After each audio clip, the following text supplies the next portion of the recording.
So ஜனநாயகத்தை நோக்கி நம்ம நகரணும் அப்படின்னா முதல்ல அதிகார பரவலாக்கம் அப்படிங்கிறது ரொம்ப ஒரு முக்கியமான ஒரு கான்செப்டா இந்தியன் சொசைட்டில இருக்குது. 73rd 74th amendment local பாடிஸோட establishment தான் வரும். அதான் வரும். அப்போ அதுதான் டீசென்ட்ரலைசேஷனா? இல்லை. உதாரணத்துக்காக ஃபர்ஸ்ட் ஃபெடரல் கண்ட்ரி எதுனா அமெரிக்கா. எப்படி ஃபெடரல் கண்ட்ரி அப்படின்னா தனித்தனி ஸ்டேட்டாக இருக்கிறான்.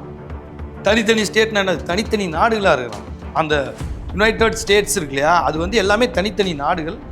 ஃபெடரலை வந்து மோர் கம்ப்ளீட் ஃபெடரல் நேச்சர் உள்ள ஒரு இப்போ பிரிட்டிஷ் கிரவுன் போயாச்சு. இப்போ அதிகாரம் வந்து அப்படியே இருக்குன்னு வச்சுக்கோங்களேன். அந்த இடத்துல நீ யார்கிட்ட கொடுத்துருக்கணும்? எல்லாத்தையும் தூக்கி போட்டு நேரு என்ன பண்ணிட்டாரு? அந்த டைமில் இருந்த மேக்கர்ஸ் ஆஃப் கான்ஸ்டிடியூஷன் என்ன பண்ணிட்டாங்க? தூக்கி போட்டு யூனியன் கவர்மெண்ட்டு மோர் யூனிட்டரி ஃபீச்சர்ஸ். பிரிட்டிஷ்காரன் பரவாயில்ல, ஸ்டேட்னா அரசு தானே. ஸ்டேட்டுன்னு மாநிலம்னு ஒரு மாகாணத்துக்கான அதிகாரத்தை கான்ஸ்டிடியூஷனில் வச்சுட்டு இது அரசு இது தமிழ்நாடு அரசுன்ற தமிழன் வாழ்கிறான், கன்னடம் வாழ்கிறான், தெலுங்கு வாழ்கிறான், மலையாளி வாழ்கிறான், குஜராத்தி, பஞ்சாபி, ராஜஸ்தானின்னு இந்தியா முழுவதும் வாழ்கிறான். இவனுடைய அதிகாரம் யார்கிட்ட இருக்கணும்? அந்த மக்கள் கூட்டத்திட்ட தான் அந்த அதிகாரம் இருக்கணும். இந்தியாவில் சாவநிட்டினா வந்து இந்திய அரசாங்கத்துக்கு தான் இருக்குது, இந்தியாவுக்கு தான் இருக்குது. நீ என்ன தமிழ்நாடு ஒரு மாநில அரசாங்கத்துக்கு சாவநிட்டி கேட்குறாரு? சாவநிட்டி நான் மாநில அரசாங்கத்துக்கு கேட்கல, தமிழர்களுக்கு கேட்குறேன்.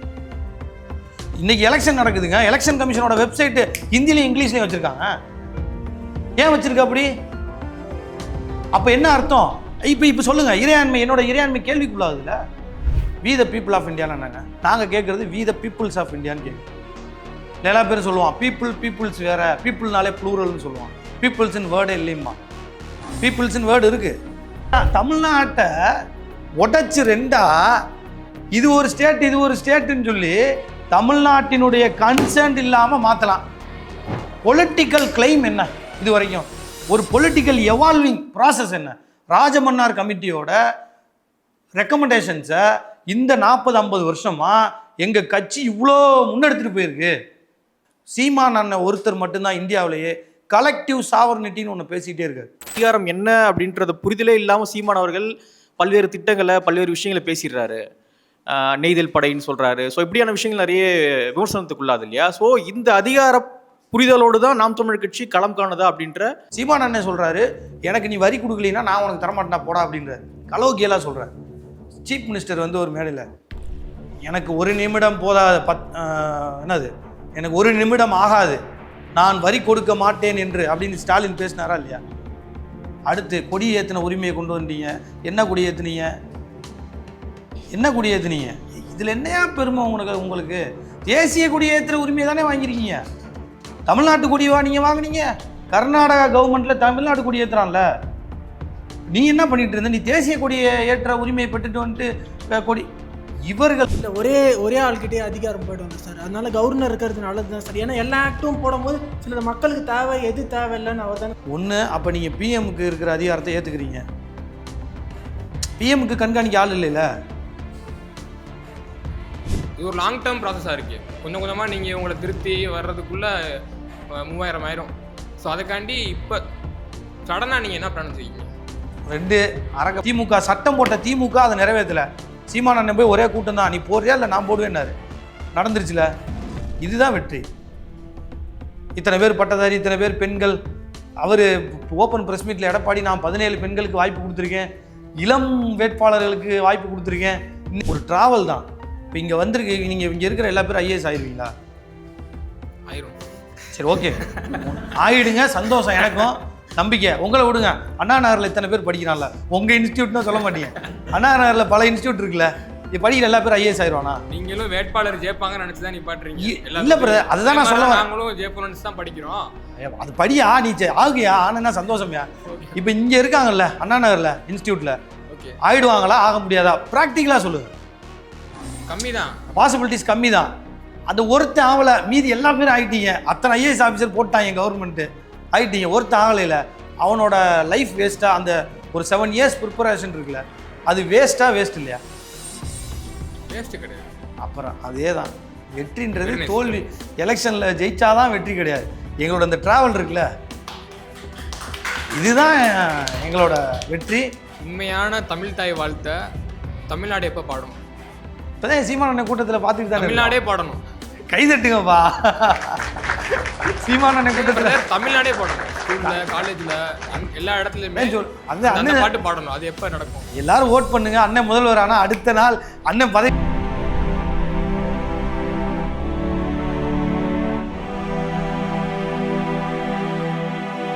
ஃபார் த ஸ்டேட் தமிழ்நாடும் அதிகார பரவலாக்கம் இந்நிகழ்ச்சி இணைந்து வழங்கியோர் நல்லார் சித்த மருத்துவமனை. நலம் தரும் நல்லார் சித்த மருத்துவமனை இதய நோய், நீரிழிவு நோய் மற்றும் மூட்டு எலும்பு தொடர்பான பிரச்சனைகளுக்கு நிரந்தர தீர்வை அளிக்கிறது. நல்லார் சித்த மருத்துவமனை கிருஷ்ணகிரி, சென்னை மற்றும் இன்னும் பல மாவட்டங்களில் நல்லார் சித்த மருத்துவமனை உங்களுக்காக இயங்கி வருகிறது. கீழ்கண்ட இந்த தொடர்பினை தொடர்பு கொண்டால் உங்களுக்கான சேவைகளை நீங்கள் பெற முடியும். உங்கள் சொத்துக்களை பராமரிக்க, விற்க, பாதுகாக்க வேண்டுமா? நீங்கள் அணுக வேண்டிய ஒரே இடம் நிம்மதி ப்ராப்பர்ட்டிஸ் மேனேஜ்மெண்ட். கான்டாக்ட் 7667008999. தமிழ், தமிழர் வரலாறு, தமிழ் பண்பாடு மற்றும் தமிழ்நாட்டு விவகாரங்கள் தொடர்பான பல புத்தகங்களை நீங்கள் ஒரே இடத்தில் பெற வேண்டுமா? உங்களுக்கான சிறந்த இடம் சிந்தனை விருந்தகம், புத்தக பதிப்பகம் மற்றும் விற்பனையகம். தொடர்புக்கு கீழ்கண்ட எண்ணை தொடர்பு கொண்டால் நீங்கள் உங்கள் புத்தகங்களை வீட்டிலிருந்தபடியே பெற முடியும். Nuts town. இங்கு நட்ஸ், டேட்ஸ் மற்றும் ட்ரை ஃப்ரூட்ஸ் தரமான முறையில் நியாயமான விலையில் கிடைக்கும். தமிழ்நாடு முழுவதும் நட்ஸ் டவுன் டோர் டெலிவரி செய்கிறது. கீழ்கண்ட எண்களை தொடர்பு கொண்டால் நட்ஸ் டவுன் உங்களுக்கான சேவையை வழங்க தயாராக இருக்கிறது. ஃபோர்த் ஸ்டேட் தமிழ் ஊடகத்தின் சார்பாக உங்கள் அனைவருக்கும் என்னுடைய நெஞ்சார்ந்த வணக்கங்களை தெரிவிச்சுக்கிறேன். எங்களுடைய ஊடகத்தின் சார்பாக தொடர்ச்சியாக ஃபார் த ஸ்டேட் அப்படிங்கிற தலைப்பின் கீழாக அமர்வுகள் நடத்திக்கிட்டு வரோம். இந்த ஒவ்வொரு அமர்வுலையும் வந்து பார்த்தீங்கன்னா ஒவ்வொரு தலைப்பை குறித்து நாங்கள் சிறப்பு விருந்தினர்கள்ட்ட தொடர்ச்சியாக உரையாடல் நடத்திக்கிட்டு இருக்கோம். அந்த உரையாடலை எங்களுடைய ஊடகத்தில் நாங்கள் பதிவு பண்ணி போட்டுக்கிட்டு இருக்கோம். அந்த அடிப்படையில் இது எங்களுடைய ஊடகத்தினுடைய ஒரு 3வது அமர்வு. இந்த அமர்வுடைய தலைப்பு என்ன அப்படின்னு பார்த்தீங்கன்னா தமிழ்நாடும் அதிகார பரவலாக்கமும் அப்படிங்கிறது தான் தலைப்பு. அதிகார பரவலாக்கம் அப்படிங்கிறது ஒரு ஆஸ்பிரன்ஸாக உங்களுக்கு தெரிஞ்சிருக்கும். டீசென்ட்ரலைசேஷன் அப்படிங்கிறது தான் கான்செப்ட். அதாவது தமிழ்நாடு அதுக்கான ரோல் எப்படி இருக்குது, தமிழ்நாடு எந்த அளவுக்கு அது இன்னும் அச்சீவ் பண்ண வேண்டிய தேவை இருக்குது அப்படிங்கிறத குறித்து பேசுவதற்காக, ஆலோசனை செய்வதற்காக, ஒரு உரையாடல் நிகழ்த்துவதற்கான ஒரு தளம் தான் இந்த தளம். முதல்ல அதற்கான ஒரு தளத்தை எங்களுக்காக வழங்கியமைக்கு காமராஜ் IAS அகாடமிக்கு நெஞ்சார்ந்த நன்றிகளையும் வணக்கங்களையும் தெரிவித்து கொள்ள நான் ரொம்ப மகிழ்ச்சி அடைகிறேன். அதே சமயம் இந்த நிகழ்ச்சிக்கு வந்து பார்த்தீங்கன்னா நாங்கள் தமிழ்நாடு தேர்தல் அப்படிங்கிறது 2026 இப்போ நடக்க இருக்கிறதுனால அந்த தேர்தலில் பங்கு பெறக்கூடிய முக்கியமான கட்சிகளுடைய பிரமுகர்களை நாங்கள் தொடர்பு கொண்டு அழைச்சிருக்கிறோம். அதில் திமுக கழகத்தின் சார்பாக வழக்கறிஞர் சரவணன் அண்ணாதுரை கலந்துக்க இருக்கிறாங்க. அவருடைய மணி அப்படிங்கிறது மதிய நேரத்தில் 2 மணி கலந்துக்குவாங்க. அதே போல் நாம் தமிழர் கட்சியிலிருந்து வழக்கறிஞர் திருச்சுழி தொகுதியினுடைய வேட்பாளராக களமிறங்க இருக்கக்கூடிய அட்வொகேட் திரு கார்த்திக் ராஜா கலந்துக்க இருக்கிறாங்க. அவர் வந்திருக்கிறாரு. அதே போல் மூத்த பத்திரிகையாளர் திரு MC ராஜன் அப்படிங்கிறவர் கலந்துக்கிறாரு. அவர் தொடர்ச்சியாக நெஹ்ருவியன் கான்செப்டை குறித்து பல தளங்களில் பேசியும் எழுதியும் வந்த ஒரு கட்டுரையாளர். அதிமுகவிலிருந்து அபிஷேக் அப்படிங்கிற ஒரு வழக்கறிஞர் கலந்துக்கிறாரு. ஸோ இந்த 4 பேருடைய உரை அப்படிங்கிறது கிட்டத்தட்ட ஒரு 20-25 நிமிடங்கள் நடக்க இருக்கும். அந்த உரை நிகழ்த்தி முடித்த பிறகு மாணவர்களாகிய நீங்கள் உங்களுடைய கேள்விகள் எழுப்பலாம். அந்த கேள்விகள் இரஸ்பெக்டிவ் ஆஃப் எனிதிங், அது பொலிட்டிக்ஸ்னு மட்டும் கிடையாது, உங்களுடைய சட்டம் சார்ந்த கேள்விகளாக இருக்கலாம். ஏன்னா கான்ஸ்டியூஷன் அப்படிங்கிறது நமக்கான ஒரு சப்ஜெக்ட் இல்லையா? UPSC-யாக இருக்கட்டும், TNPSC-யாக இருக்கட்டும். நானும் ஒரு UPSC ஆஸ்பிரண்டாக இருந்து இந்த இடத்துக்கு வந்ததுனால சொல்கிறேன். ஸோ கான்ஸ்டியூஷன் குறித்தான கேள்விகள் நீங்கள் அவங்கள்ட்ட எழுப்பலாம். தமிழ்நாடு அரசு அல்லது அரசியல் தொடர்பான கேள்விகள் நீங்கள் தாராளமாக எழுப்பலாம். உங்கள் கட்சி நிலைப்பாடு என்ன, அந்த நிலைப்பாடுகளை நீங்கள் ஏன் இப்படி இருக்கிறீங்க, அல்லது இது சரியாது தவறாங்கிற கேள்வியும் நீங்கள் தாராளமாக எழுப்பலாம். உங்களுக்கான நேரம்ங்கிறது 20 நிமிடங்கள் நாங்கள் ஒதுக்கி இருக்கிறோம். ஸோ ஒரு நபருக்கு கிட்டத்தட்ட ஒரு 40 நிமிடங்கள் நாங்கள் ஒதுக்கி இந்த நிகழ்ச்சியை திட்டமிட்டிருக்கிறோம். அதற்காக உங்களுடைய ஒத்துழைப்பை நாங்கள் ரொம்ப வேண்டி விரும்பி கேட்டுக்கிறோம். ஸோ இந்த நிகழ்ச்சியினுடைய நோக்க உரையை சொல்லிட்டு நான் நிகழ்ச்சிக்குள்ளே துவங்கலாம்னு நினைக்கிறேன். ஸோ ஃபார் த ஸ்டேட் அப்படிங்கிறது அடிப்படையில் மாநில நலனுக்கான விஷயங்களை முன்னிலைப்படுத்துவது அப்படிங்கிறது எங்களுடைய பிரதான நோக்கமாக இருக்குது. ஃபோர்த் ஸ்டேட் அப்படிங்கிறதுனுடைய பொருளே கூட பார்த்தீங்கன்னா 4ஆம் தூண் அப்படின்னு சொல்றதுக்கான காரணம் என்னன்னா, நாம எதை பேசுறோம், ஜனநாயகத்தன்மையுடைய விஷயங்களை எப்படி நம்ம கொண்டு போய் சேர்க்கணும் அப்படிங்கிறத நம்ம நோக்கமா இருக்குது. ஒரு சமூகத்துல ஜனநாயகம் அப்படிங்கிறது எப்போ முழுமை அடையும் அப்படின்னா, அதிகாரம் எல்லாருக்கும் போய் சேர்ந்தாதான் ஜனநாயகம் அப்படிங்கிறது முழுமை அடையும் நாங்க நம்புறோம். அதுதான் இயல்பும், அதுதான் உண்மையுமே கூட. ஸோ அதிகார பரவலாக்கம் அப்படிங்கிறது தான் ஜனநாயகத்தை அடைவதற்கான முதல் படி அப்படிங்கிறது சட்டம் அறிந்த, சமூகவியல் அறிந்த அனைவருக்கும் தெரிந்த ஒரு விவகாரம். ஸோ ஜனநாயகத்தை நோக்கி நம்ம நகரணும் அப்படின்னா முதல்ல அதிகார பரவலாக்கம் அப்படிங்கிறது ரொம்ப ஒரு முக்கியமான ஒரு கான்செப்டா இந்தியன் சொசைட்டில இருக்குது. ஃபார் எக்ஸாம்பிள் நம்ம பேசணும் அப்படின்னா, ஒரு காலகட்டத்தில் திராவிட இயக்கங்கள் வந்து திராவிட நாடுங்கிற கோரிக்கை முன் வச்சிருந்தாங்க. அந்த திராவிட நாடு அப்படிங்கிற கோரிக்கையை அறிஞர் அண்ணா அவர்கள் கைவிட்டதற்கான பல காரணங்கள் சொல்லப்பட்டாலுமே கூட இந்த இந்திய அரசு வந்து ஒரு ஃபெடரல் ஸ்ட்ரக்சருக்குள்ள இருக்கும், ஒரு கூட்டாட்சி தன்மையுடைய ஒரு அரசா இது இருக்கும் அப்படிங்கிற ஒரு நம்பிக்கை அடிப்படையில் தான் அது போன்ற கோரிக்கைகளை பல பேர் வந்து பின்வாங்கினாங்க, கைவிட்டாங்க.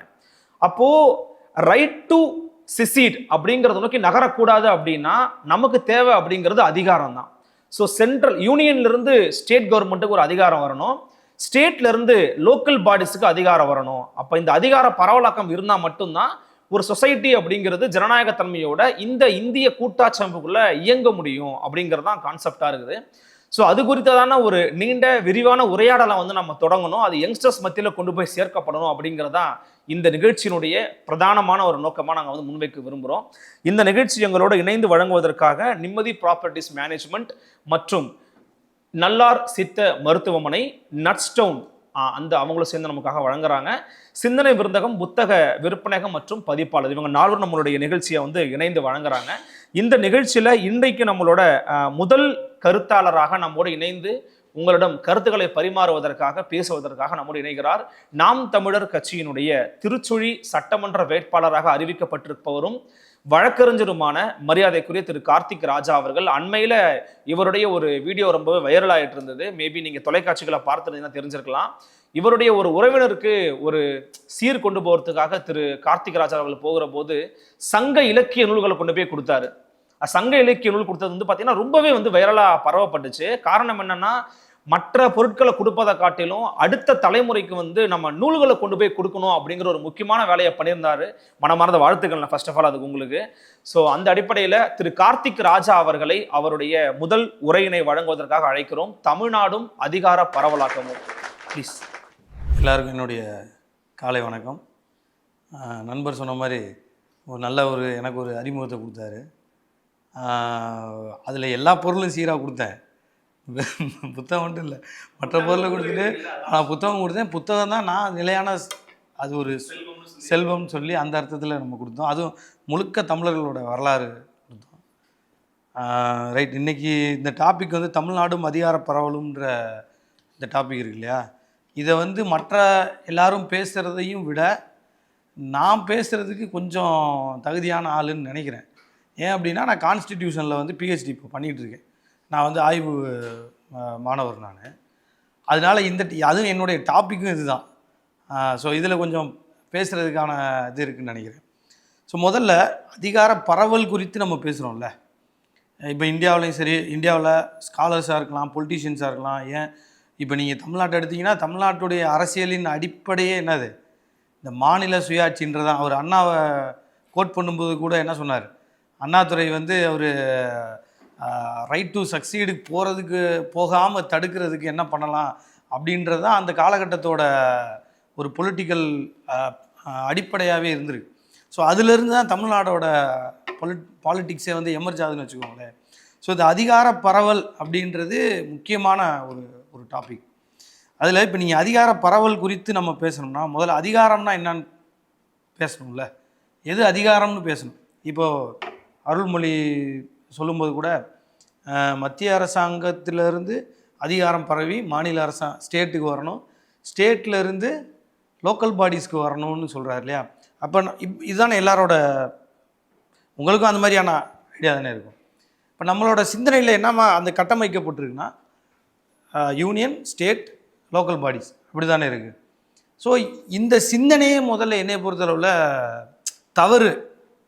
டெக்னிக்கலி கரெக்ட் அது, பட் ஒரு ஒரு ஸ்டேட்டு, ஒரு பீப்புள், மக்களோட உரிமை, மக்கள்கிட்டருந்து வர அரசாங்கம், அந்த அரசினுடைய அதிகாரத்தின் தொடக்கம், இதெல்லாம் எங்கே இருக்கணும் அப்படின்ற ஒரு பொலிட்டிக்கல் தியரி இருக்கும்ல. பொலிட்டிக்கல் சயின்ஸு படிக்கிறோம் எல்லாமே. அந்த பொலிட்டிக்கல் தியரியிலேருந்து நம்ம பார்த்தோம்னா இந்த ஸ்ட்ரக்சரே என்னை பொறுத்தளவில் இந்தியாவில் தப்பு. சரி, எப்படி நான் தப்புன்னு சொல்கிறேன் அப்படின்னா, இந்தியாவில் இந்த அதிகாரம் எங்கேருந்து தொடங்குது? அதிகாரம் என்றால் என்ன? இந்தியாவோட உண்மையான அதிகாரம் மத்திய அரசாங்கம் தான், அரசியலமைப்பு சட்டம் தான் மத்திய அரசாங்கம் தான். இது எங்கேருந்து தொடங்குது அப்படின்னா 1858. நம்ம ரொம்ப டெக்னிக்கலாக நம்ம பேசிகிட்டு இருக்க முடியாது, அதுக்கான நேரம் பத்தாது. ஸோ அது ஒரு ஹிஸ்ட்ரி மாதிரி போயிடும். ஸோ அங்கங்கே புரிஞ்சுக்கிறதுக்காக மட்டும் நான் சில விஷயங்களை சொல்கிறேன். 1858 கவர்மெண்ட் ஆஃப் இந்தியா ஆக்ட் வருது இல்லையா, அந்த புரட்சிக்கு அப்புறம் அது என்ன புரட்சி நம்ம ரிவோல்ட்டுக்கு அப்புறம் 1858 ஒரு கவர்மெண்ட் ஆஃப் இந்தியா ஆக்டை வந்து யார் கவர்மெண்ட் ஆஃப் இந்தியா ஆக்ட்னு அதை சொல்லக்கூடாது, ஒரு ஆக்டை பாஸ் பண்ணுறாங்க எங்கே, பிரிட்டிஷ் பார்லிமெண்ட்டில். அந்த பார்லிமெண்ட் அந்த ஆக்டுக்கு முன்னாடி இங்கே என்ன இருந்துச்சுன்னா, ஈஸ்ட் இந்தியா கம்பெனி தான் இங்கே வந்து என்ன பண்ணுறான், ஆட்சி பண்ணுறான். ஆட்சி பண்ணுறான்னா அவன் இந்தியாவே ஆட்சி பண்ணானா அப்படின்னா இல்லை, சில லேண்ட்ஸ்கேப்ஸை மட்டும், சில டெரிட்டரி அவன் அங்கே அக்ரிமெண்ட் போட்டு அதை மட்டும் பண்ணிகிட்டு இருக்கான். அங்கே இருக்கிற அட்மினிஸ்ட்ரேஷனு, அங்கே இருக்கிற சில விஷயங்களை வந்து அவன் ரூல் பண்ணுறான். அவன் ரெகுலேட் பண்ணுறதுக்கான ஆக்டும் யார் பண்ணியிருக்கா, பிரிட்டிஷ் தான் பண்ணி நீ இதை பார்த்துக்கோ, இந்த ரூல் படி அங்கே பண்ணிக்கோன்னு சொல்லி கொடுக்குறான். பட் இங்கே ரிவோல்ட்டுக்கு அப்புறம் என்ன ஆயிடுச்சுன்னா, டைரக்ட் அட்மினிஸ்ட்ரேஷனுக்கு வந்து பிரிட்டிஷ் மூவ் ஆக வேண்டிய டைம் வந்துருச்சு அவங்கள பொறுத்தளவில். ஸோ என்ன பண்ணுறாங்க, செக்ரட்டரி ஆஃப் ஸ்டேட்ஸு, அதுக்குன்னு ஒரு மினிஸ்டரு, அப்புறம் அதுக்கான ஒரு ஆக்டை பாஸ் பண்ணி க்ரௌனுக்கு கீழே டைரெக்டாக அப்போ கொண்டு வராங்க. சரிங்களா? கொண்டு வரும்போது அப்போ வந்து பாம்பே, கல்கட்டா, மெட்ராஸ் 3 ப்ராவின்சஸ்ஸு. இந்த 3 ப்ராவின்சஸ்க்கும் கவர்னர்ஸ் இருப்பாங்க, ஒரு கவர்னர் இருப்பாங்க. அந்த கவர்னர் தான் இந்தியாவில் இன்னைக்கு இருக்கிற ஒரு இந்த சிஸ்டம்மை அப்படியே பின்னோக்கி போனீங்கன்னா இந்த சிஸ்டமோட ஊற்று எங்கன்னா அதுதான் அந்த கவர்னர்ன்ற பொறுப்பு தான். அந்த கவர்னர் 3 பேருமே வந்து தனித்தனி ராஜாக்களாக இருப்பாங்க. க்ரௌனுக்கு மட்டும்தான் அவங்க என்ன பண்ணுவாங்க, ரிப்போர்ட் பண்ணுவாங்க, அவங்களுக்கு கீழே தான் இருந்தாங்க. பட் ஆஃப்டர் 1858 என்ன ஆகுதுன்னா, கவர்னர் ஜென்ரல்னு ஒருத்தரை அப்பாயின்ட் பண்ணிடுறாங்க, கவர்னர் ஜென்ரல்னு. அப்போ என்ன ஆகிடுது, 3 கவர்னரும் தான் ராஜான்னு நினச்சிட்டு இருக்கும்போது இந்த 3லையும் ஒரு ஆள் கவர்னர் ஜென்ரல் வந்தோன்னா, இந்த ஸ்டேட் அட்டானமி நீங்கள் நம்ம பேசுகிறோம்ல, எனக்கு இந்த அதிகார பகிர்வு இதெல்லாம் சொல்கிறோம்ல, இதோட ஊற்றுக்கண்டு எங்கன்னா அங்கே தான். என்னடா நம்ம ரூல் பண்ணிக்கிட்டு தான் திடீர்னு நம்மளோட ரிப்போர்ட்டிங் வந்து இந்த 3 பேருக்குள்ளேயே அவனை பாம்பே, கல்கட்டா தான் கவர்னர் ஜென்ரல் ஆகுறாங்க, கல்கட்டாவுக்கு எல்லாருமே ரிப்போர்ட் பண்ணணும்னு சொல்கிறாங்கன்னு சொல்லி அந்த 3 பேருக்குள்ளே நடந்த ஆரம்பித்த ஒரு அதிகார பரவல் தான் எங்கே வந்து நிற்கிது இன்றைக்கி. யூனியன், ஸ்டேட் அட்டானமி, மாநில சுயாட்சி, பஞ்சாயத்து அதிகாரம், ஐஏஎஸ், ஐபிஎஸ்ன்னு இப்படி ஒவ்வொருத்தருக்குமான இந்த இடைவெளி, இந்த ஒரு டிஸ்கஷன் எங்கே வந்து அங்கே ஆரம்பிச்சது தான்.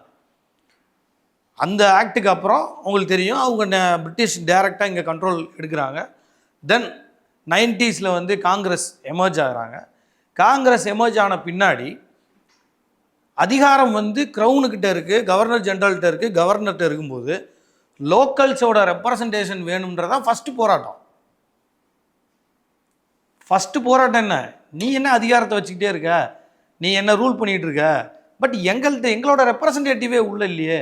அதுதான் ஸ்டார்டிங் பாயிண்ட். இந்தியன்ஸ், அதாவது இந்தியன் சாயிலில் இருக்கக்கூடிய பொலிட்டிக்கல் லீடர்ஸ்ன்னு எடுத்துக்கலாம், இல்லை பப்ளிக்னு எடுத்துக்கலாம், இவங்களோட ஃபஸ்ட்டு கிளைம் என்னென்னா ரெப்ரசன்டேஷன் தான். அட்டானமியோ சுதந்திரமோ இது எதுவுமே இல்லை. முதல்ல என்ன, அது ரெப்ரசன்டேஷன் தான் முதல்ல கேட்குறாங்க. அப்போ தான் 1919 ஆக்டு, 1935 ஆக்டு, இது எல்லாமே அடுத்தது. ஸோ இது ஒரு புரிதலுக்காக சொன்னேன். ஸோ அதிகாரம்ன்றது எங்கேருந்து வருது, நம்ம நினைக்கிற மாதிரி. இப்போது உதாரணத்துக்கு வந்து அமெரிக்கா இருக்காங்க. நான் இது ஏன் திரும்ப திரும்ப சொல்கிறேன்னா, அதிகாரம் எதுன்றது மக்களுக்கு தெரியலைன்னு வச்சுக்கோங்க, அதை நம்ம கேட்கக்கூடிய சரியான முறையும் இல்லை சரியான கோரிக்கையை கூட நம்மளால் வைக்க முடியாது. சம்மந்தமே இல்லாமல் கேட்டுட்டு இருக்கோன்றதான் என்னோட புரிதல். இப்போ நீங்கள் படிச்சிருப்பீங்கல்ல, 73rd 74th அமெண்ட்மெண்ட் தானே டீசென்ட்ரலைசேஷனோட ஒரே அச்சீவ்மெண்ட்டாக இப்போ சொல்லிட்டு இருக்காங்க. நீங்கள் போய் போடுங்களேன், டீசென்ட்ரலைசேஷன் இன் இந்தியான்னு போட்டிங்கன்னா கூகுளோ மெட்டீரியல் எங்கே போனாலும் என்ன வரும், 73rd 74th amendment local பாடிஸோட establishment தான் வரும், அதான் வரும். அப்போ அதுதான் டீசென்ட்ரலைசேஷனா? இல்லை. அதை புரிஞ்சுக்கிறதுக்கு தான் இந்த ரூட் காஸ்ட்டே நான் சொல்கிறேன், அந்த அதிகாரம்ன்றது என்ன அப்படின்னு. ஸோ ரெப்ரசன்டேஷனுக்காக போராடினவங்க தென் என்ன பண்ணுறாங்கன்னா, எந்த இடத்துல மூவ் ஆன் ஆகி அட்டானமி வேணும் அப்படின்னு கேட்குறாங்கன்றது தான் நெக்ஸ்ட் லெவல்.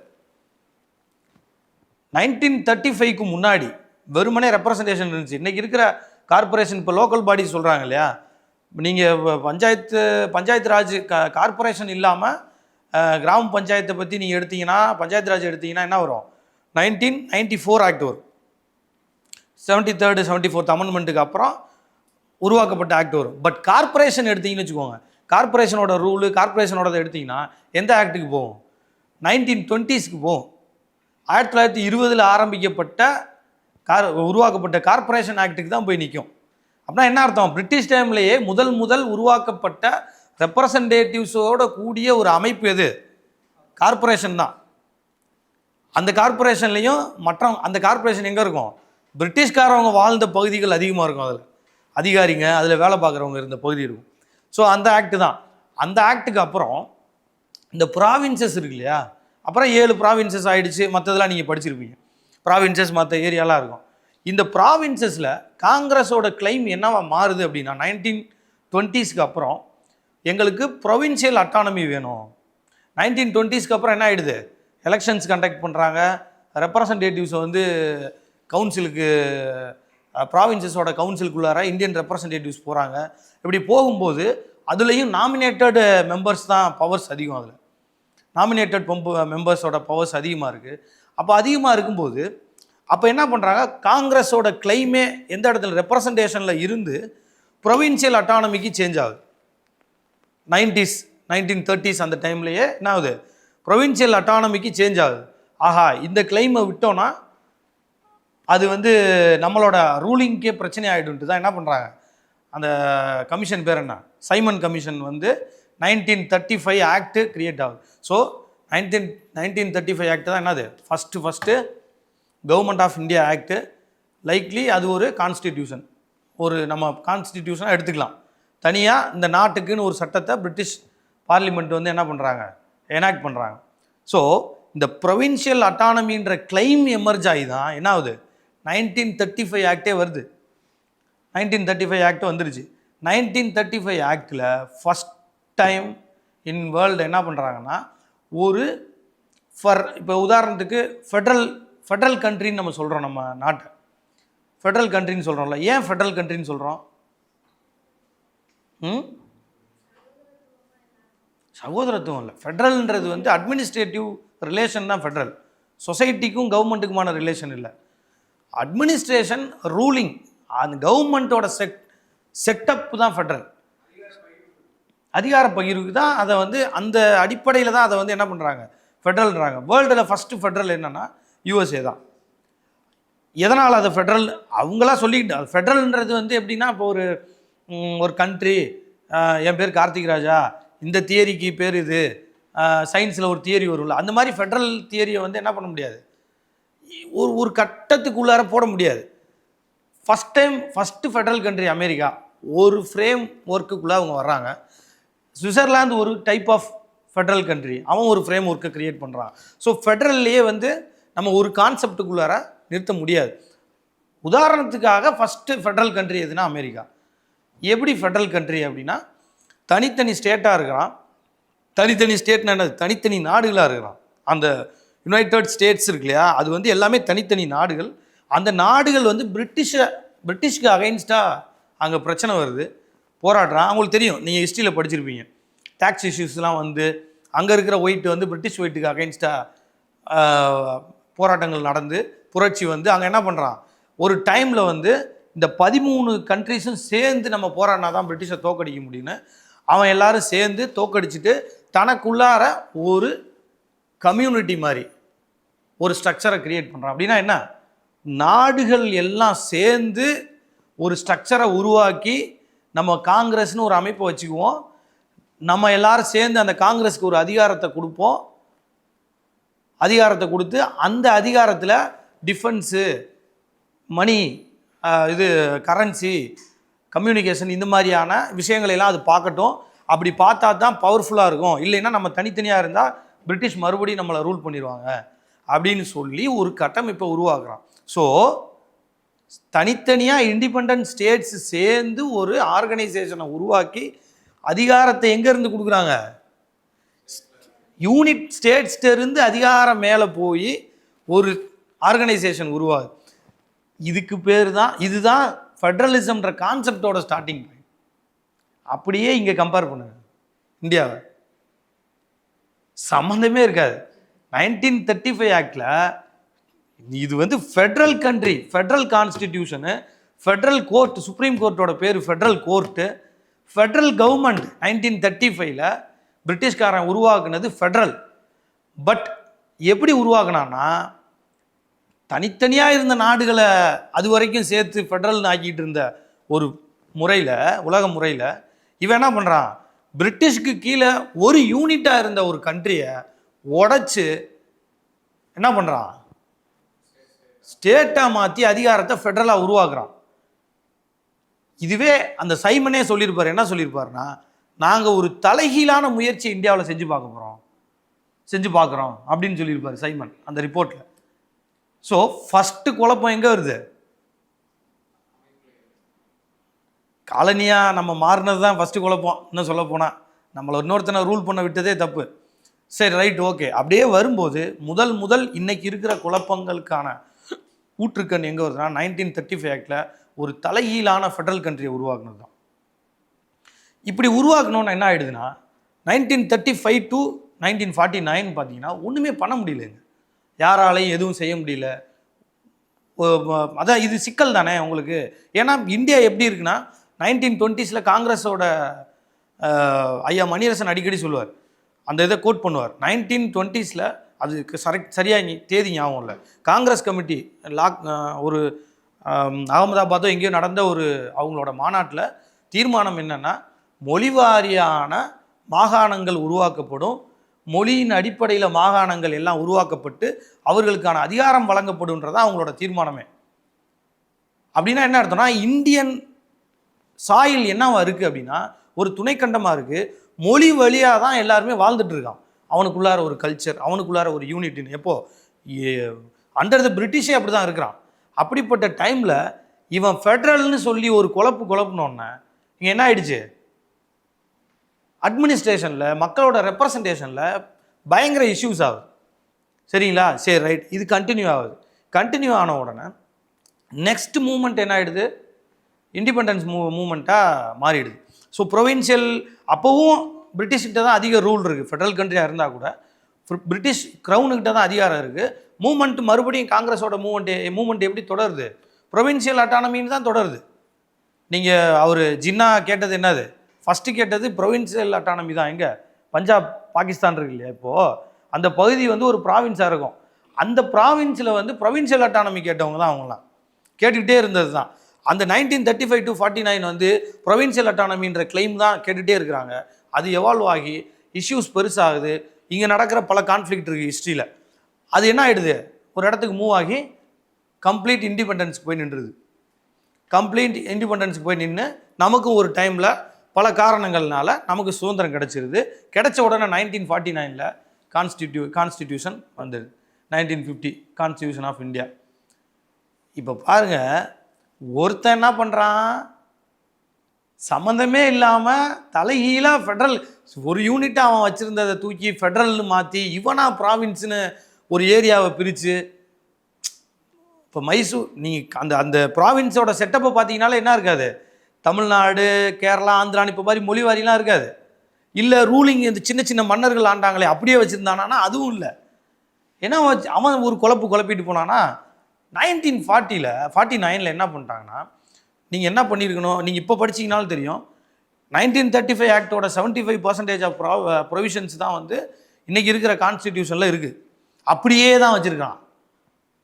இன்றைக்கி இருக்கிற யூபிஎஸ்சி சிஸ்டமாக இருக்கலாம், அதாவது ஐஏஎஸ் ஐபிஎஸோட பியூரோக்ராட்ஸோட சிஸ்டமாக இருக்கலாம், டியூயல் கவர்மெண்ட்டாக இருக்கலாம், எல்லாமே எங்கேருந்து வந்தது, 35 ஆக்டில் இங்கிலீஷ்காரன் கொடுத்தது அப்படியே தான் வச்சுருக்கிறான் இந்தியன் கான்ஸ்டியூஷனில். சரி, வச்சையில் இப்போ என்ன பண்ணியிருக்கணும், அவன் தான் ஏதோ ஒரு குழப்பி ஃபெட்ரல் கண்ட்ரின்னு ஒன்று வச்சுட்டு போனான்ல, ஃபெட்ரல் கான்ஸ்டிடியூஷனாக ஃபெட்ரலாக வச்சுட்டு போனான்ல. நீ என்ன பண்ணியிருக்கணும், அந்த ஃபெட்ரலை ப்ரொவின்ஷியல் அட்டானமி தானே நீ கேட்ட. அப்படி என்ன செஞ்சுருக்கணும், ஃபெட்ரலை வந்து மோர் கம்ப்ளீட் ஃபெட்ரல் நேச்சர் உள்ள ஒரு, இப்போ பிரிட்டிஷ் க்ரௌன் போயாச்சு. இப்போ அதிகாரம் வந்து அப்படியே இருக்குன்னு வச்சுக்கோங்களேன். அந்த இடத்துல நீ யார்கிட்ட கொடுத்துருக்கணும், ப்ராவின்சஸ்ட்டு தானே அப்படியே கொடுத்துருக்கணும். இதில் நீ வந்து ஏதாவது சேஞ்சஸ் பண்ணுறதா இருந்தால் டெரிட்டரியில் சேஞ்சஸ் பண்ணியிருக்கலாம். பண்ணிவிட்டு என்ன பண்ணியிருக்கணும், அதிகாரத்தை நேரம் எங்கே கொடுத்துருக்கணும், ப்ராவின்சஸ்ட்டு தான் கொடுத்துருக்கணும். 1935 இவங்க என்ன பண்ணாங்கன்னா ஃபெடரல் கோர்ட்டா ஃபெடரல் எடுத்துட்டான், சுப்ரீம் கோர்ட் ஃபெடரல் கவர்மெண்ட்டா ஃபெடரல் கவர்மெண்ட் எடுத்துட்டான், யூனியன் கவர்மெண்ட் எல்லாத்தையுமே எடுத்துட்டான். இன்னும் சொல்ல போனீங்கன்னா கான்ஸ்டிடியூயன்ட் அசம்பிளிக்கு முன்னாடி காங்கிரஸோட அப்ஜெக்டிவ் ரெசல்யூஷன் ஒன்று போட்டு தான் அவன் கான்ஸ்டிடியூயன்ட் அசம்பிளியில் டிஸ்கஷனே ஸ்டார்ட் பண்ணான். அப்ஜெக்டிவ் ரெசல்யூஷனில் ஃபெட்ரல்னு வைப்போம், கம்ப்ளீட் அட்டானமி ஸ்டேட்ஸுக்கு தருவோம், ரெசிடியூரி பவர்னு ஒன்று இருக்கும், அது என்ன நான் சொல்கிறேன், ரெசிடியூரி பவரை வந்து ஸ்டேட்ஸுக்கு கொடுப்போம். இது எல்லாமே வச்சு தான் பிரின்ஸ்லி ஸ்டேட்ஸோட ரெப்ரசன்டேட்டிவ்ஸை, ப்ராவின்சஸில் இருந்த ரெப்ரசன்டேட்டிவ்ஸ் எல்லாம் டிஸ்கஷனுக்கே கூப்பிட்றான். காங்கிரஸோட ஒர்க்கிங் கமிட்டியோட ஆப்ஜெக்டே என்னது, நான் சொல்கிற இந்த கிளைம்ஸ் தான், கோரிக்கைகள் தான். இது எல்லாத்தையும் தூக்கி போட்டு நேரு என்ன பண்ணுறாரு, அந்த டைமில் இருந்த மேக்கர்ஸ் ஆஃப் கான்ஸ்டிடியூஷன் என்ன பண்ணிட்டாங்க, தூக்கி போட்டு யூனியன் கவர்மெண்ட்டு மோர் யூனிட்டரி ஃபீச்சர்ஸ், பிரிட்டிஷ்காரன் பரவாயில்ல இப்படி மோர் யூனிட்டரி ஃபீச்சர் ஆக்கி இன்னைக்கு இருக்கிற கான்ஸ்டிடியூஷனை கொண்டு வந்தான். இப்போ பிரச்சனை எங்கேருந்து எங்கே வந்துருச்சு, ஸ்டேட் அட்டானமிக்கு வந்துருச்சு. ஸ்டேட்டில் பண்ண கொடுமை என்ன, ஸ்டேட்டுன்ற கான்செப்ட் வேர்ல்டு வைடு, நீங்கள் ஸ்டேட்டுனால என்ன அர்த்தம், ஒரு அரசாங்கம் தான் அர்த்தம்.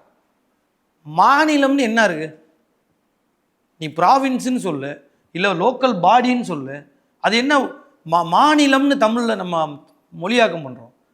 மாநிலத்துக்கு என்ன ஸ்டேட்டா மொழியாக்கம், ஸ்டேட்டுக்கு மாநிலமா, ஸ்டேட்னா அரசு தானே.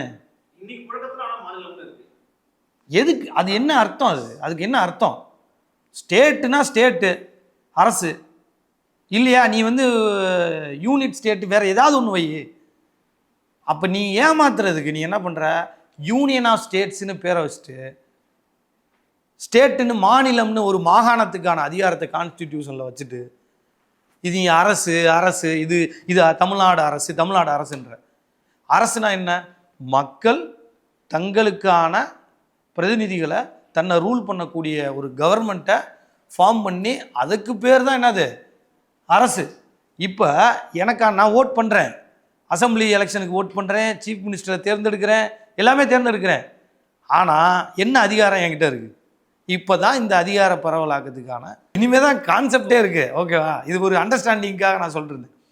ஸோ இந்த ஸ்டேட்டுங்கிற முறையை உருவாக்குனதுலேயே பிரச்சனை வந்ததோட விளைவு தான் இன்றைக்கும் என்ன இருக்குது, ஸ்டேட் அட்டானமின்ற கிளைம் இருக்குது, மக்களுக்கான நீடு இருக்குது. சரி ரைட், இப்போ அதிகார பரவல் எங்கேருந்து, அதிகாரம்ன்றது எங்கேருந்து வந்துச்சு, அதிகார பரவல்ன்ற கொஸ்டின் எங்கே ஸ்டார்ட் ஆகுதுன்றதெல்லாம் நம்ம பார்த்தாச்சு. அதிகார பரவல் அப்படின்னா என்ன, உண்மையிலேயே அதோட மீனிங் என்ன, அதிகார பரவல் யார், மக்களோட தேவை என்ன, அதிகார பரவல் அப்படின்றதுல அந்த அடிப்படையில் மக்களோட தேவைகள் என்ன. நமக்கு உண்மையிலேயே 73rd 74th அமெண்ட்மெண்ட் தான் தேவையா, கார்பரேஷனும் பஞ்சாயத்து பிரசிடென்ட்டு கார்பரேஷன் கமிஷன் என்ன பண்ணுறாங்க, எதில் டிசைட் பண்ண முடியும், காவா நோண்டுறது, லைட்டு ஸ்ட்ரீட் லைட் போடுறது, பஸ் ஸ்டாண்டு போடுறது, டேக்ஸு கார்பரேஷன் டேக்ஸ் வசூல் பண்ணுறது, சுத்தம் பண்ணுறது, இதானே கார்பரேஷனோட வேலையாக இருக்குது. ஆனால் இதவே என்ன தம்பட்டம் அடிக்கிறாங்க, அதிகார பரவல்னு தம்பட்டம் அடிக்கிறாங்க. உலகத்தில் நாங்கள் வந்து இந்தியாவில் வந்து மிகப்பெரிய அதிகார பரவலை கொடுத்துட்டோன்னு தம்பட்டம் அடிக்கிறாங்க. கார்பரேஷனுக்கு நீ உண்மையிலேயே அதிகார பரவல் பண்ணியிருந்தீங்கன்னா என்ன செஞ்சுருக்கணும், ஒரு கிராமம் இருக்கா, நீ அந்த ஊரில் வந்து ஒரு குளம் இருக்குது, குளத்தில் ஒருத்தன் லே அவுட் போட போகிறான், ஒருத்தன் வந்து ஒரு இண்டஸ்ட்ரி கொண்டு வர போகிறான், என்ஓசி மஸ்ட்டு, பஞ்சாயத்தோட என்ஓசி மஸ்ட், இல்லைன்னா கிடையாதுன்னு சொல்லு, அதிகாரத்தை கொண்டு வா. டிசைடிங் அத்தாரிட்டியாக நீ கொண்டு வந்திருக்கணும்ல பஞ்சாயத்தை. நீ வந்து ஒரு அது என்னது special economic zone union government இடம் எடுக்க போகிறான், ரோடு போட போகிறான், அங்கே வந்து ஒரு இண்டஸ்ட்ரி வேறு ஏதோ ஒன்று வருது, சம்திங் டெவலப்மெண்ட் ப்ராஜெக்ட் வருது, ஏதோ ஒன்று வரப்போகுதுன்னா நீ என்ன பண்ணணும், என்வரான்மெண்டல் கிளியரன்ஸு அந்த அது ரூலு ஸ்டேட் கவர்மெண்ட் இதெல்லாம் இல்லை. உண்மையிலேயே நீ டீசென்ட்ரலைஸ் பண்ணியிருந்தீங்கன்னா பஞ்சாயத்து ராஜ் வந்து உன்னோட டீசென்ட்ரலைசேஷனோட உச்சகட்ட ஒரு மைல்கல் அப்படின்னு நீ நினச்சினா என்ன பண்ணியிருக்கணும், டிசைடிங் அத்தாரிட்டியாக இது எல்லாத்துலேயுமே அவனை கொடுத்துருக்கணும். டிசைடிங் அத்தாரிட்டியாக கொடுக்கலையே, நீ என்ன பண்ணியிருக்க, நீ சொல்லிக்கிறதுக்காக அவனை வந்து நீ குப்பை நோண்ட விட்டுட்டு அவனை நீ வந்து தண்ணி கொண்டு போ, பைப் லைன் போட்டு போ, அதுவும் நீ உன்னை கொடுக்குற 5 லட்சத்தில் நீ இந்த ஸ்கீம்ஸை பண்ணணும். அந்த 5 லட்சம் யார் கொடுப்பா, கவர்மெண்ட்டு கொடுக்கும். அந்த ஸ்கீம்ஸை யார் கொடுப்பா, கவர்மெண்ட் டிசைட் பண்ணோம். ஆனால் செய்கிறது மட்டும் நான் கேட்டால் இதுக்கு பேர் டீசென்ட்ரலைசேஷன். அப்போ நம்மளை முட்டாளாக்குற முறை தானே. அப்போ டீசென்ட்ரலைசேஷனா என்ன? முதல்ல டீசென்ட்ரலைசேஷன், அதிகாரம் என்பது, அதிகார பரவலாக்கம் என்பது இந்தியாவினுடைய அடிப்படை மொழி. இந்தியாவின் அடிப்படை இன்னைக்கு இல்லை, நான் சொல்றது இன்னைக்கு சொல்லலை, என்னைக்குமே மொழி தான். மொழியில தான் அடிப்படை. அந்த மொழியில நீங்கள் வரலாற்றில் எப்போ எடுத்தீங்கனாலும் ஒரு நாட்டினுடைய, ஒரு மக்களினுடைய அரசு என்பதோ அதிகாரம் என்பதோ மொழிக்கு கீழே தான் வரணும். மொழி இங்கே இந்தியாவினுடைய அடிப்படையில் இந்தியா முழுவதும் தேசிய இனங்கள் பறந்து விரிஞ்சு வாழ்கிறான். தமிழன் வாழ்கிறான், கன்னடம் வாழ்கிறான், தெலுங்கு வாழ்கிறான், மலையாளி வாழ்கிறான், குஜராத்தி, பஞ்சாபி, ராஜஸ்தானின்னு இந்தியா முழுவதும் வாழ்கிறான். இவனுடைய அதிகாரம் யார்கிட்ட இருக்கணும்? அந்த மக்கள் கூட்டத்திட்ட தான் அந்த அதிகாரம் இருக்கணும். அந்த அதிகாரம் இன்னைக்கு எங்கே இருக்குன்னா மத்திய அரசாங்கத்திடம் இருக்கு. மத்திய அரசாங்கத்திடம் இருந்து மொழிவழி தேசிய இனங்களுக்கு முழுமையான அதிகாரங்கள் பரவலாக்கப்படுறது தான் உண்மையான பரவலாக்கம். அப்படின்னா என்னது? ஸ்டேட் அட்டானமின்னு இப்போ இவங்க கிளைம் பண்ணுறாங்கல்ல, ஸ்டேட் அட்டானமின்னு இவங்க கிளைம் பண்ணுறாங்கல்ல, வார்த்தை கரெக்டு. என்ன சொல்ல போனால் கம்ப்ளீட் அட்டானமின்னு சொல்லணும், இல்லை சுய நிர்ணய உரிமைன்னு சொல்லணும், சுய நிர்ணய உரிமைன்னு சொல்லணும், இல்லைன்னா சாவனிட்டின்னு சொல்லணும். தமிழ்நாடுக்கு சாவனிட்டி வேணும். தமிழ்நாட்டுக்கு சாவனிட்டினா உடனே கொஸ்டின் பண்ணுவான். என்ன கொஸ்டின் பண்ணுவான்? நீ கான்ஸ்டிடியூஷனுக்கு அகைன்ஸ்டாக பேசுகிற. இந்தியாவில் சாவனிட்டினா இந்திய அரசாங்கத்துக்கு தான் இருக்குது, இந்தியாவுக்கு தான் இருக்குது. நீ என்ன தமிழ்நாடு ஒரு மாநில அரசாங்கத்துக்கு சாவனிட்டி கேட்குற? சாவனிட்டி நான் மாநில அரசாங்கத்துக்கு கேட்கல, தமிழர்களுக்கு கேட்குறேன். தமிழர்களுக்கு நான் சாவனிட்டி கேட்குறேன். சாவனிட்டியை கொண்டு போய் நீ யாரோ, அது எப்படி? ஒரு சோறு சாம்பார்னா சாம்பார், ஒரு குழம்பு ஊற்றி சாப்பிட்லாம். சாம்பார் ரசம் எல்லாத்தையும் ஊற்றி சாப்பிட்டுட்டு இது ஒரு சாப்பாடுன்னு சொல்கிறது நான் எப்படி ஏற்றுக்க முடியும்? சாவனிட்டினா இந்தியாவோட சாவனிட்டி பஞ்சாபுக்கான சாவனிட்டியா, பஞ்சாபிக்கான சாவனிட்டியா சொல்லு, வங்காளிக்கான சாவனிட்டியா, ராஜஸ்தானிக்கான சாவனிட்டியா, இல்லை மராத்திக்கான சாவனிட்டியா, தமிழனுக்கான சாவனிட்டியா? இது யாரோட சாவனிட்டி? எல்லாத்துக்கும் ஒரு இந்தியாவுக்கு ஒரு சாவனிட்டி இருக்குது, அதுதான் எல்லாரோடைய சாவனிட்டி. அப்படின்னா இது எப்படி ஏற்றுக்கொள்ள முடியும்? பிகாஸ் இது என்னோட ரைட். அது என்னுடைய சாவனிட்டியை நான் கேட்கறது என்னுடைய ரைட். என்னுடைய சாவனிட்டினா என்ன? என்னுடைய மலைகளை வெட்டான் என்னால் தடுக்க முடியல. நேஷனல் ஹைவேன்னு நீ பாட்டுக்கு எடுத்துட்டு இருக்க ரோட, கான்ஸ்டிடியூஷனில் ப்ரொவிஷன் வச்சிருக்க. நேஷனல் ஹைவே நேஷனல் இம்பார்ட்டன்ஸ் மேட்டரில் யூனியன் கவர்மெண்ட் எதை செஞ்சாலும் ஸ்டேட்டால் தடுக்க முடியாதுன்னு சொல்கிற, தடுக்கக்கூடாதுன்ற. என்னால் தடுக்க முடியல. ஏர்போர்ட்டுக்கு இடம் எடுக்கிற, தடுக்க முடியல. தண்ணி, குளம், ஏரி, குளம், கம்மா எல்லாம் போயிடுச்சு. மொழியை காப்பாற்ற முடியல. தெருவா ரோடா நீ ஹிந்தியில் பேர் பலகை வைக்கிற, தமிழில் வைக்க மாட்டேன். 3வது இடத்துக்கு கொண்டு வந்துட்டேன். இந்தியாவில் வேற எங்கேயாவது தமிழில் இருக்கா? இந்தியா முழுவதும் ஹிந்தியில் வைக்கிறீங்கள. 22 மொழிகள் ஷெட்யூல்டு லாங்குவேஜில் இருக்குல்ல. அப்போ 22 மொழியை வச்சின்னா இது எல்லாருடைய இறையாண்மைன்னு நீ சொல்லலாம். நீ ஒரு மொழியை மட்டும் இந்தியா முழுவதும் வச்சுட்டு இது எல்லாத்துக்குமான இறையாண்மைன்னு சொன்னீங்கன்னா என் மொழியை நான் காப்பாற்ற முடியல, கோர்ட்டுக்குள்ளார நான் தமிழில் பேச முடியல, கோர்ட்டு டாக்குமெண்ட்ஸ் தமிழில் இல்லை, ஹைகோர்ட்டில். அரசாங்கத்தினுடைய இன்னைக்கும் பாருங்க வர்ற ஜிஓஸ்லாம் ஸ்டேட் கவர்மெண்ட்டோட ஜிஓ கூட ஹிந்தியில் போடணும்னு ப்ரொவிஷன் இருக்கு. அது ஏதோ இது பிரச்சனையாயிருன்றதுக்காக போடாமல் வச்சிருக்கிறான், அவனு சொல்லாமல் வச்சிருக்கிறான். இன்னைக்கு பாஸ்போர்ட் ஆஃபீஸாக இருக்கலாம், இல்லை இது பாஸ்போர்ட்டை விடுங்க, போஸ்ட் ஆஃபீஸாக இருக்கலாம், பேங்காக இருக்கலாம், எதுக்காக ஹிந்தி இங்கிலீஷ் மாற்றிட்டே இருக்கான் பாருங்க. நல்லா ஊர்ந்து கவனிச்சு பாருங்க. இன்னைக்கு எலெக்ஷன் நடக்குதுங்க, எலெக்ஷன் கமிஷனோட வெப்சைட்டு ஹிந்திலையும் இங்கிலீஷ்லையும் வச்சிருக்காங்க. ஹிந்திலையும் இங்கிலீஷ்லையும் வச்சிருக்காங்க. ஃபார்ம் ஃபில் பண்ணுறது, வேட்புமனு போடுறது எல்லாமே. ஏன் வச்சிருக்க அப்படி? அப்போ என்ன அர்த்தம்? இப்போ சொல்லுங்க, இறையாண்மை, என்னோட இறையாண்மை கேள்விக்குள்ளாகுதுல்ல எனக்கு. அப்போ இப்போ எனக்கு இறையாண்மை இருக்குன்னு சொல்கிற, அப்புறம் ஏன் என்னோட மொழியில் என்னால் பண்ண முடியல, என்னுடைய ரிசோர்ஸஸை பாதுகாக்க முடியல, எதுவுமே செய்ய முடியல? அப்போ என்ன அர்த்தம்? என்கிட்ட இறையாண்மை இல்லை. நீ சொல்கிற இறையாண்மை என்னோடது இல்லை, அப்போ எனக்கு இறையாண்மை வேணும். எப்படி கேட்ப இறையாண்மையை? வித்தின் தி கான்ஸ்டிடியூஷனே கொடு. அதுதான் கம்ப்ளீட் அட்டானமி. கம்ப்ளீட் அட்டானமினா நம்ம என்ன கேட்குறோம்? நீ ஒன்றும் இல்லைங்க, வி த பீப்புள் ஆஃப் இந்தியான்னு போட்டிருக்கானா இல்லையா? We the people of India தானே. வி த பீப்புள் ஆஃப் இந்தியான்னு என்னங்க? நாங்கள் கேட்குறது வி த பீப்புள்ஸ் ஆஃப் இந்தியான்னு கேட்குறோம். எல்லா பேரும் சொல்லுவான் பீப்புள்ஸ் வேற, பீப்புள்னாலே ப்ளூரல்னு சொல்லுவான். பீப்புள்ஸ்ன்னு வேர்டே இல்லைம்மா. பீப்புள்ஸ்ன்னு வேர்டு இருக்குது. இன்டர்நேஷ்னல் லாவில் ஐநாவோட வெப்சைட்டில் போய் பாருங்கள், பீப்புள்ஸ்ன்னு தான் பயன்படுத்துவான். பீப்புள்னா என்ன? ஒரு இடத்துக்குள்ளார ஒற்றைத்தன்மையுடைய மனிதர்கள் இருக்கிற மனிதர்கள் இருந்தாங்கன்னா பீப்புள்.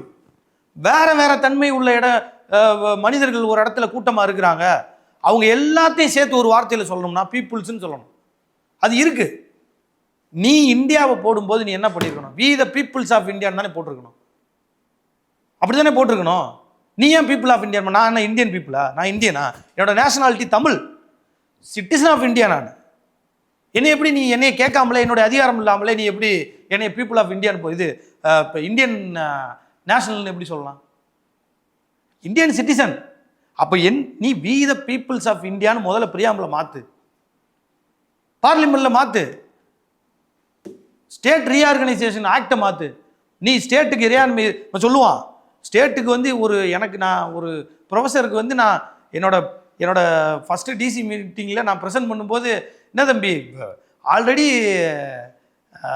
என்னது சாவர்னிட்டி இருக்குன்ட்டார் ஸ்டேட்டுக்கு. ஒரு ப்ரொஃபஸர் அவர். எனக்கு ஒன்றுமே புரியல, எப்படிங்க இருக்குது? அதெல்லாம் இருக்குது. ஸ்டேட் கவர்மெண்ட்டுக்குன்னு union list, state list, concurrent list இருக்குல்ல, ஸ்டேட் லிஸ்ட் இருக்குது, அங்கே வந்து நீங்களே முழு அதிகாரம் இருக்குல்ல அப்படின்றார்.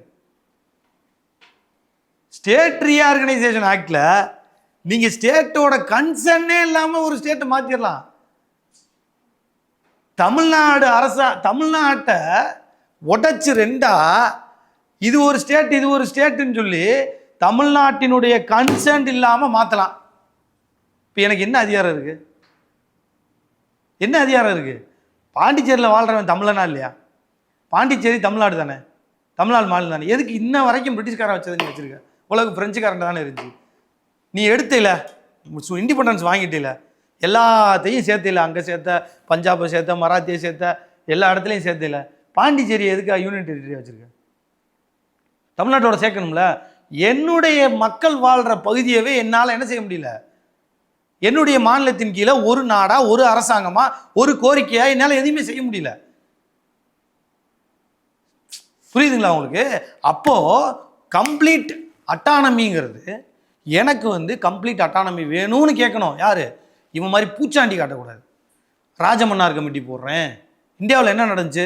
மத்திய அரசாங்கமும் கமிஷன் போட்டிருக்கான், புஞ்சி கமிஷன் போட்டிருக்கான், அதுக்கு முன்னாடி சர்க்காரியா கமிஷன் போட்டிருக்கான், எல்லாம் போட்டிருக்கான். என்ன பண்ணுறான்? கண் துடைப்பு. பிரிட்டிஷ்காரன் பார்த்த வேலை இருக்குல்ல, அப்படியே ரெப்ரசன்டேஷன் பவர் ஷேரிங்னு கிளைம் ஆரம்பிப்பான், இண்டிபெண்டன்ஸுக்கு வந்துடுவான். அதனால என்ன பண்ணான்? 1919 ஒரு ஆக்டு, 1935 ஒரு ஆக்ட், இப்படி பண்ணான் இல்லையா?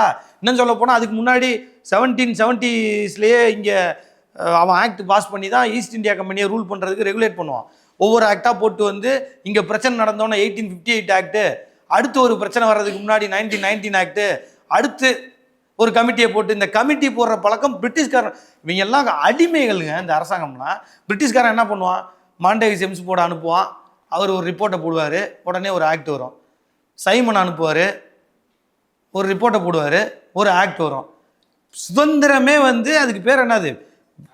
அது வந்து ஒரு கமிஷன் வரும். என்னது? Cabinet commission. கேபினெட் கமிஷன் வந்து போட்டதாங்க சுதந்திரம் நமக்கு. இவன் போராடியா வாங்கினாவான், திருட்டு போய போராடின எல்லாத்தையுமே இவன் டைல்யூட் பண்ணிட்டான். அது வேணாம், அது வேற எங்கேயோ போகும். ஏன்னா அப்போ அதே அடிமை மனத்தில் இருக்கிறவன் ஒரு பிரச்சனை, ஸ்டேட் கவர்மெண்ட்லாம் வந்து ஒரு கிளைம் கேட்குறான் அட்டானமின்னு அப்படின்னு ஒரு சர்க்காரியா கமிஷன் போடுறது, கான்ஸ்டிடியூஷனல் ஒர்க்கிங் கமிட்டின்னு ஒன்று போடுறது, அடுத்து வந்து புஞ்சி கமிஷன் போடுறது. அவர் ரிப்போர்ட் போடு. அந்த ரிப்போர்ட்லாம் இது வரைக்கும் ஒன்றும் பண்ணலைங்க. இவங்க யூனியன் கவர்மெண்ட்டும் ஒன்றும் பண்ணல. சரி ரைட்டு, நீ இவன் போடுறான். யார்? ஸ்டேட் கவர்மெண்ட் போடுறான். தமிழ்நாடு 69லேயே கலைஞர் சொல்லுவான், நாங்கள் சர்க்காரியா கமிஷன் போட்டோம். 69ல் போட்டு இத்தனை வருஷம் கழிச்சு நீ வந்து என்ன பண்ணியிருக்க? திரும்ப வந்து குரியன் ஜோசப் அந்த கமிட்டி தானே நீ போட முடிஞ்சு சொன்னால. ராஜமன்னார் கமிஷனோட ரிப்போர்ட்ஸு அப்போவே ரிஜெக்ட் பண்ணிட்டான் யூனியன் கவர்மெண்ட். பிகாஸ் அதிகாரமே கிடையாது உனக்கு. அதிகாரமே கிடையாது. நீ ரிப்போர்ட்டை கான்ஸ்டிடியூஷனில் அவன் ஸ்டேட் கவர்மெண்ட்டோட ரிப்போர்ட்டை ஃபாலோ பண்ணணும், இம்ப்ளிமெண்ட் பண்ணணும்னு என்ன ப்ரொவிஷன் இருக்கு? தூக்கி எறிஞ்சிட்டான். சரி எறிஞ்சிட்டான், விட்டுரு. நீ ஒரு பொலிட்டிக்கல் பார்ட்டி. பொலிட்டிக்கல் கிளைம் என்ன? இது வரைக்கும் ஒரு பொலிட்டிக்கல் எவால்விங் ப்ராசஸ் என்ன? ராஜமன்னார் கமிட்டியோட ரெக்கமெண்டேஷன்ஸை இந்த 40-50 வருஷமா எங்கள் கட்சி இவ்வளோ முன்னெடுத்துட்டு போயிருக்கு, இவ்வளோ தூரம் கொண்டு போயிருக்கு அப்படின்னு தானே நீ பண்ணியிருக்கணும். நீங்கள் இது வரைக்கும் நடந்த கான்ஸ்டிடியூஷன் அமெண்ட்மெண்ட்டில் 95% என்னது ஸ்டேட் கவர்மெண்ட்ஸோட பவர்ஸ் இருக்கிற பவரை 50 ஆக்டில் கவர்மெண்ட் ஆஃப் கான்ஸ்டிடியூஷனில் இருக்கிற பவர்ஸை பிடுங்கினது தானே இவனோட அமெண்ட்மெண்ட் எல்லாமே. அதை கூட இவங்க தடுக்கல. யாரு? இந்த ராஜமன்னார் குழு குரூப்பு என்ன பண்ணியிருக்கணும்? தடுக்கிறதுக்கு ஒரு மூமெண்ட்டை, ஒரு பொலிட்டிக்கல் பார்ட்டி தடுத்தேன், போராடினேன், பேசினேன், பார்லிமெண்ட்டில் பேசினேன், இவ்வளோ தூரத்துக்கு பண்ணேன் அப்படின்னு பேசணுமா இல்லையா? ஹிந்தி மொழி எதிர்க்கிற இந்த ஆட்கள், ஹிந்தி மொழி வேணாம், ஹிந்தி திணிப்புன்றவன் ஆர்டிகல் 351 இது வரைக்கும் பார்லிமெண்ட்டில் ஒரு தடவை பேசலாங்க அவங்க. 351 ஆர்டிகல் அதை அதுதான் ஊற்றுக்கண். எதுக்கு? ஹிந்திக்கு. அதானே state duty of the union government to spread and develop the Hindi லாங்குவேஜ்னு இருக்குது. அதை வச்சு தானே இந்த கூத்து பண்ணுறான் அவன் இத்தனை வருஷமா. அதை வச்சுக்கிட்டு தானே பண்ணுறான். நீ ஒன்றும் பண்ண வேணாம்டா. 40 MP போகிறீங்களடா, நீங்கள் என்ன பண்ணியிருக்கணும்? அட்லீஸ்ட் பார்லிமெண்ட்டில் இந்த ஒரு நாள் ஒரு ஸ்பீச் சொல்லுங்கள், ஒரு எம்பியோட ஸ்பீச், இதை ரிப்பீல் பண்ணணும், இது தப்பாக இருக்குது அப்படின்னு சொல்லுங்கள். கிடையாது, பண்ணது கிடையாது. அப்போது இவன் கமிட்டி போட்டு, ராஜமன்னார் கமிட்டி போடுறேன், குரியன் கமிட்டி போடுறேன், இதெல்லாம் போட்டு கண் துடைப்புக்கு போட்டு வச்சுட்டு இவன் இது வரைக்கும் ஒன்றத்தையும் பிடுங்கல. பட் எங்களுடைய கிளைம் என்ன? இப்போ நாங்கள் ஒரு பொலிட்டிக்கல் பார்ட்டி, எங்களுடைய பொலிட்டிக்கல் கிளைம் என்னன்னா, இந்த கண்ட்ரி பிரியாம்பிளில் வி த பீப்புள்ஸ் ஆஃப் இந்தியான்னு மாற்றணும். ஸ்டேட் ரீஆர்கனைசேஷன் ஆக்டை கம்ப்ளீட்டாக அந்த ப்ரொவிஷனை ஆர்டிகிளை ஆர்டிகல் 3 கம்ப்ளீட்டாக என்ன செய்யணும்? ரிப்பீல் பண்ணணும். ஸ்டேட்டுக்கு ஒரு ஆர்டிகல் 246 நீங்கள் அது இந்த ஒன்றை மட்டும் சொல்லிடுறேன். இன்னும் இந்த மொத்த டீசென்ட்ரலைசேஷனோட கான்செப்ட்டுமே எங்கே போய் நிற்கும்? 245, 246 அதில் தான் போய் நிற்கும். மத்திய மாநில அரசுகளின் உறவுகள் இருக்கு இல்லையா, அதில் தான் போய் நிற்கும். அதில் முக்கியமாக இருக்கிறது என்னது? State list, union list, concurrent list, state list, list 1, list 2, list 3. இந்த 3 லிஸ்ட்டும் இவன் என்ன சொல்லுவான் தெரியுமா? என்ன சொல்லுவான்? நாங்கள் ஸ்டேட்டுக்கு இந்த பாருங்கள் 3 லிஸ்ட்டாக போட்டு எல்லாருக்கும் கம்ப்ளீட் டெரிட்டரி கொடுத்துட்டோம், ஜூரிஸ்டிக்ஷன் கொடுத்துட்டோன்னு சொல்லுவான். சொல்கிறானா? நீங்கள் படிங்க, நல்லா எடுத்து படிங்க. என்னை கேட்பாங்க நிறைய பேர், ஏன் நீங்கள் தமிழ் தேசியவாதியாக மாறினீங்க அப்படின்னு. நான் இது வரைக்கும் ஈழத்தை பற்றி படித்ததில்லை, ஈழம் இன்னும் படிக்கலை, தெரியும், எல்லாம் கேள்வி ஞானம் தான். இது வரைக்கும் புத்தகம் எடுத்து படித்ததில்லை, வரலாறுகள் படிக்கிறேன், வேறு இதெல்லாம் படிச்சிருக்கேன். பட் எப்படி நீங்கள் தமிழ் தேசியவாதி? இன்னும் ஈவன் இப்போ தான் சிவந்தி ஆதித்தனாரோட புத்தகமே படித்தேன், அதெல்லாம் படிக்கல. சீமானனோட ஸ்பீச்சை நான் கட்சியில் ஜாயின் பண்ணுறதுக்கு முன்னாடி கேட்பேன், மற்றபடி இல்லை, மணியரசன் ஐயாவோடதையும் கேட்க மாட்டேன். ஸோ டோட்டலாக தமிழ் நேஷனலிசமோட பொலிட்டிக்கல் ஒரு சோர்ஸ்லேருந்து எனக்கு தமிழ் நேஷனலிசமே வரல. தென் எங்கேருந்து பாவச்சு? ஆர்டிகல் 246 தான் என்னை தமிழ் தேசியவாதியாக மாற்றுச்சு. 246 படிங்க. யூனியன் லிஸ்ட்டுன்னு ஒன்று கொடுத்துட்டு, கன்கரண்ட் லிஸ்ட்டுன்னு ஒன்று கொடுத்துட்டான், புரியுது. ஸ்டேட் லிஸ்ட்டுன்னு ஒன்று கொடுத்துட்டு ஸ்டேட்டுக்கே அதிகாரம் இல்லைன்ற அளவுக்கு இருக்குமா? இருக்கும். ஸ்டேட் லிஸ்ட்லையும் கை வைக்கிற அதிகாரம் பார்லிமெண்ட்டுக்கு இருக்குன்னு அடுத்த ஒரு ப்ரொவிஷனை போட்டிருக்கோம். அப்போ இங்கே என்ன? ஒன்றுமே கிடையாது. அப்போ ஊற்றுக்கண் எங்கே இருக்குது?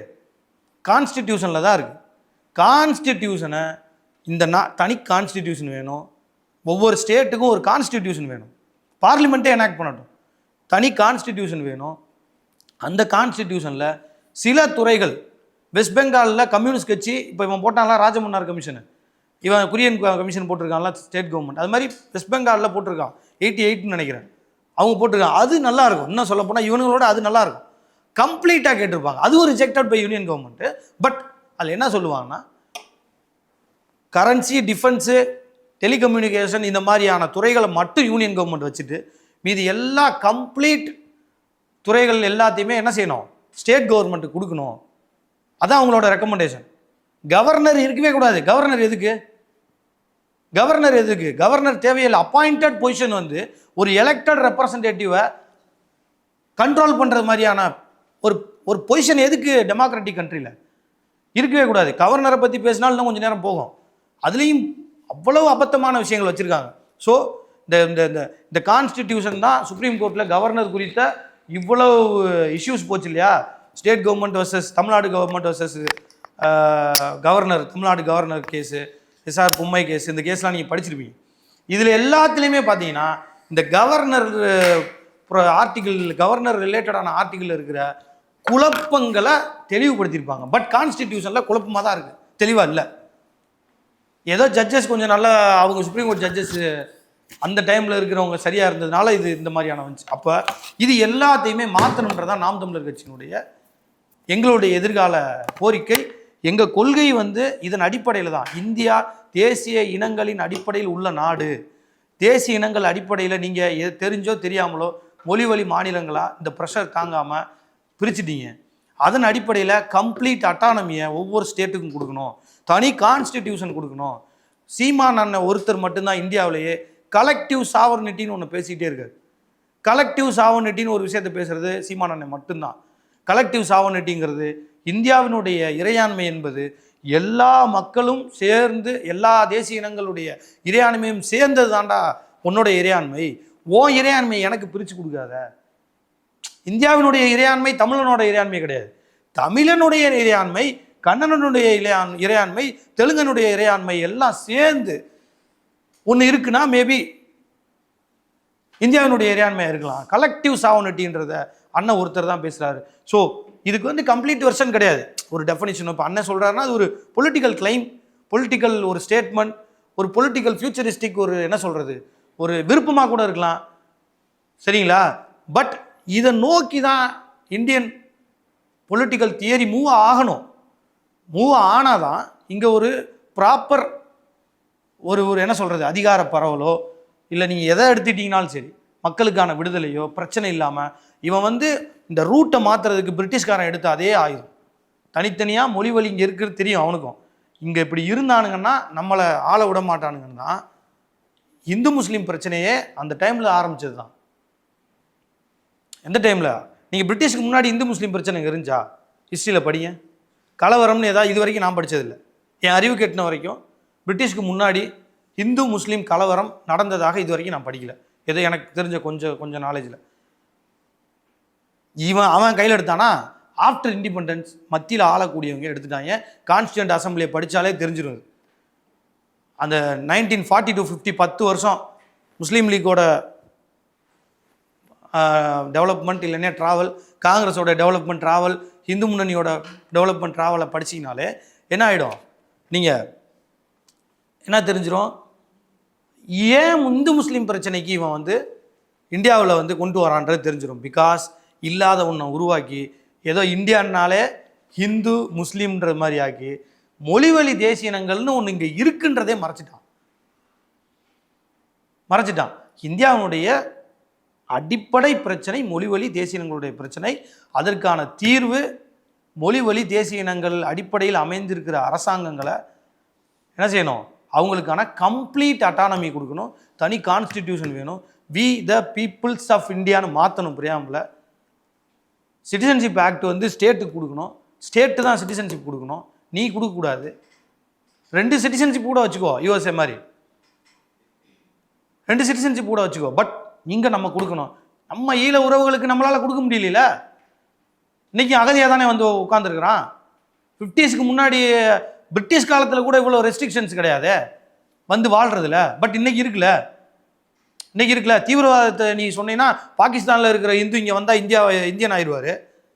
தீவிரவாத இயக்கம் எல்டிடின்னு நீ சொல்லிட்டு அந்த இயக்கம் இருந்ததோட விளைவு தான் இன்றைக்கி இவ்வளோ ரெஸ்ட்ரிக்ஷன் நீ சொல்ல வந்தீங்கன்னா, பாகிஸ்தானில் இருக்கிற இந்துவோ மற்றால் இங்கே வந்தால் இந்தியன் ஆயிடுவான்னு நீ சொல்கிறீல்ல, அதை ஏற்றுக்கிறீல்ல. அப்போ இதுக்கு ஒரு ரெஸ்ட்ரிக்ஷன்ஸை வச்சு அவனுக்கு கூட சிட்டிசன்ஷிப்பை ஸ்க்ரூட்டனைஸ் பண்ண முடியாமல், பாதுகாப்பு கொடுக்க முடியாமல், உன்னுடைய இன்டெலிஜென்ஸோட தோல்வியை வச்சுக்கிட்டு ஒரு மக்களினுடைய ஒரு தேசிய இனத்தினுடைய உரிமையை பறிக்கிறது அபத்தம். அதையெல்லாம் தூக்கி எறியணும். அதுதான் எங்களுடைய எதிர்கால பொலிட்டிக்கல் மூமெண்ட்டாக இருக்கும். இப்போயும் இருக்குது, எலெக்ஷன்லேயும் அதுதான். ஸோ அதுதான். ஸோ ரொம்ப நன்றி பொறுமையாக கேட்டதுக்கு.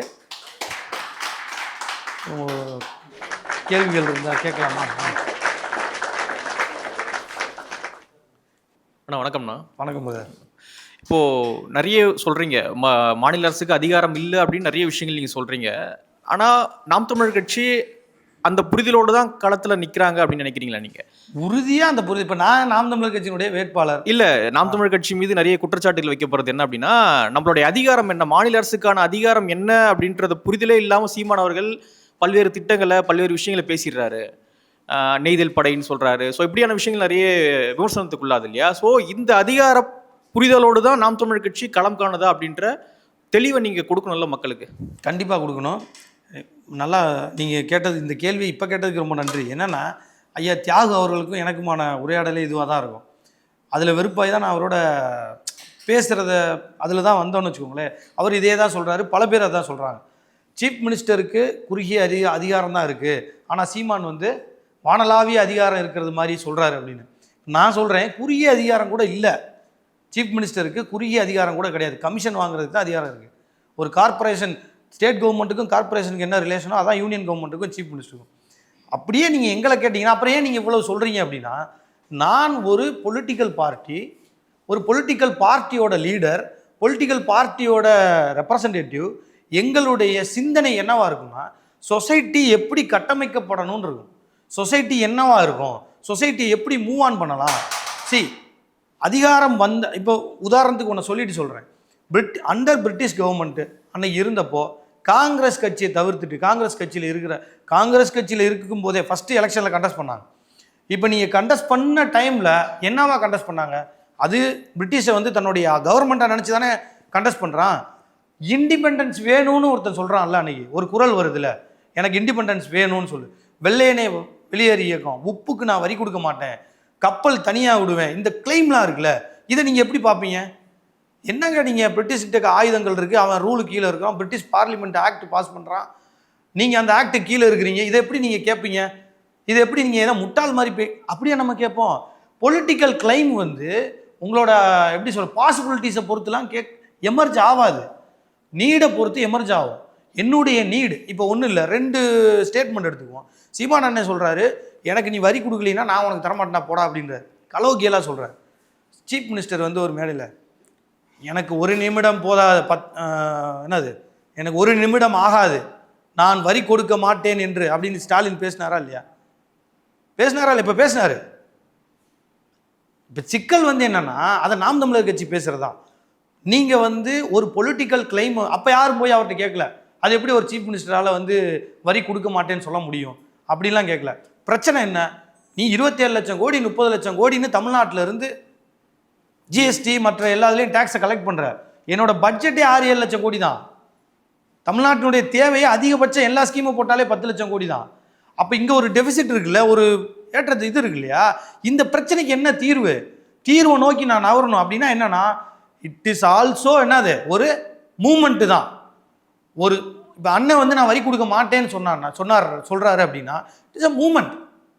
ஒரு அரசியல் கட்சி லீடரா அதிகாரத்துக்கு வெளியில இருந்து ஒரு மூமெண்ட்டை ஸ்டார்ட் பண்ணுறது மாதிரி ஒரு சீஃப் மினிஸ்டராக நான் ஸ்டார்ட் பண்ணுவேன், ஒரு மூமெண்ட்டை ஸ்டார்ட் பண்ணுவேன். கொடுக்க மாட்டேன், அதுக்கு ஆல்டர்னேட் என்ன? இல்லை கொடுக்க மாட்டேன்னு நீங்கள் சொன்னீங்க அப்படின்னா அவன் ஆட்சியை கலைச்சிட்டு போயிட்டே இருப்பான். கலைக்கட்டும், அதுதானே அவர் வெளிப்படையாக சொல்கிறாருல, கலைக்கட்டும் தானே சொல்கிறாரு. இது நடக்கிறது. கலைச்சா என்ன கான்சிக்வன்சஸ் நடக்கும்? இப்போது அண்ணாதுரை சொன்னாரா இல்லையா, நான் ஆட்சியை கலைச்சிட்டு போயிடுவேன், ஏதோ அந்த கட்சி ஆரம்பிக்கும் போது நாம் பண்ணுவோம் இதெல்லாம் இது மது ஒழிப்புன்னு நினைக்கிறேன், ஆட்சியை கலைப்போம், திரும்பி யாருக்கு ஓட்டு போடுவான், நமக்கு தானே ஓட்டு போடுவான், அண்ணாதுரை சொன்னார்ல. அதை மட்டும் நம்புறீங்க? சீமான் என்ன சொல்கிற, நம்ம கலைக்கட்டும் பிரதர், இது வந்து கான்சிக்வன்சஸ் நடக்கிறது. அதை ஏன் இப்போ கேட்குறீங்க? இப்போ ஒரு பொலிட்டிக்கல் லீடர் ஒரு கிளைம் வைக்கிறார், நெய்தல் படை கட்டணும்னு சொல்கிறாருன்னா நெய்தல் படையினுடைய அவசியம் என்ன? ஏம்மா என்னுடைய ஒரு கன்வே பண்ணுறது, ஒரு விஷயத்தை நான் வந்து யூனியன் கவர்மெண்ட்டுக்கு கன்வே பண்ணுறேன், இல்லை வந்து இங்கே இருக்க பொலிட்டிக்கல் பார்ட்டிஸ் கவர்மெண்ட்டுக்கு ரூலிங் பார்ட்டி கன்வே பண்ணுறாரு. எனக்கு பிரச்சனை இருக்குது, என்னை சுட்டுக்கிட்டே இருக்கிறான், இதை நீங்கள் இப்படி கூட, அது நம்ம இப்போ பேச முடியாது, பட் இப்படி ஓப்பன் இதில் பேச முடியாது, வேறு வகையிலையும் நீங்கள் எடுத்துக்கலாம் அவரோட ஸ்டேட்மெண்ட்டை. என்னை நீங்கள் தொட்டுக்கிட்டே இருக்க, இது நல்லா இல்லை, எனக்கு உணர்வு இருக்குது, என்னை தடுக்கணும் அந்த பிரச்சனையை, என் ஆளை அடிக்கிறான், அதுக்கு நான் வந்து ஒரு ஸ்டேட்மெண்ட் கொடுக்குறேன், ஒரு மெசேஜ் கன்வே பண்ணுறேன், இதை தடுன்னு நான் சொல்கிறேன். தடுக்கலைன்னா நான் முன்முயற்சி எடுப்பேன்றேன். நீங்கள் சொல்கிறது 100க்கு 100 உண்மை. வித்தின் தி கான்ஸ்டிடியூஷன் மட்டும்தான் நான் வந்து முன்முயற்சி எடுக்க முடியும், அது வந்து அவங்களுடைய அதிகாரத்துக்கு கீழே தான் இருக்குது, இது எல்லாமே தெரியும். பட் இது வந்து ஒரு பொலிட்டிக்கல் மூவ்மெண்ட். இப்போ நான் என்ன சொல்லணும், ஒரு எப்படி விரும்புகிறீங்க, ஒரு பொலிட்டிக்கல் பார்ட்டியா சுட்டாங்கன்னா என்னங்க பண்ணுறது, அவன் இது நேவி போய் பார்க்கணும், நம்ம என்ன பண்ண முடியும், நம்மளால் பண்ண முடியாது, செத்ததான் அப்படி சொல்ல முடியாதே. இப்படின்னா அப்படி சொல்ல முடியாதுல்ல. கச்சத்தீவை கொடுத்துட்டான், கொடுத்தது தான், நான் எப்படி எடுக்க முடியும், எனக்கு ரூலும் கிடையாது, கான்ஸ்டிடியூஷன் கிடையாது.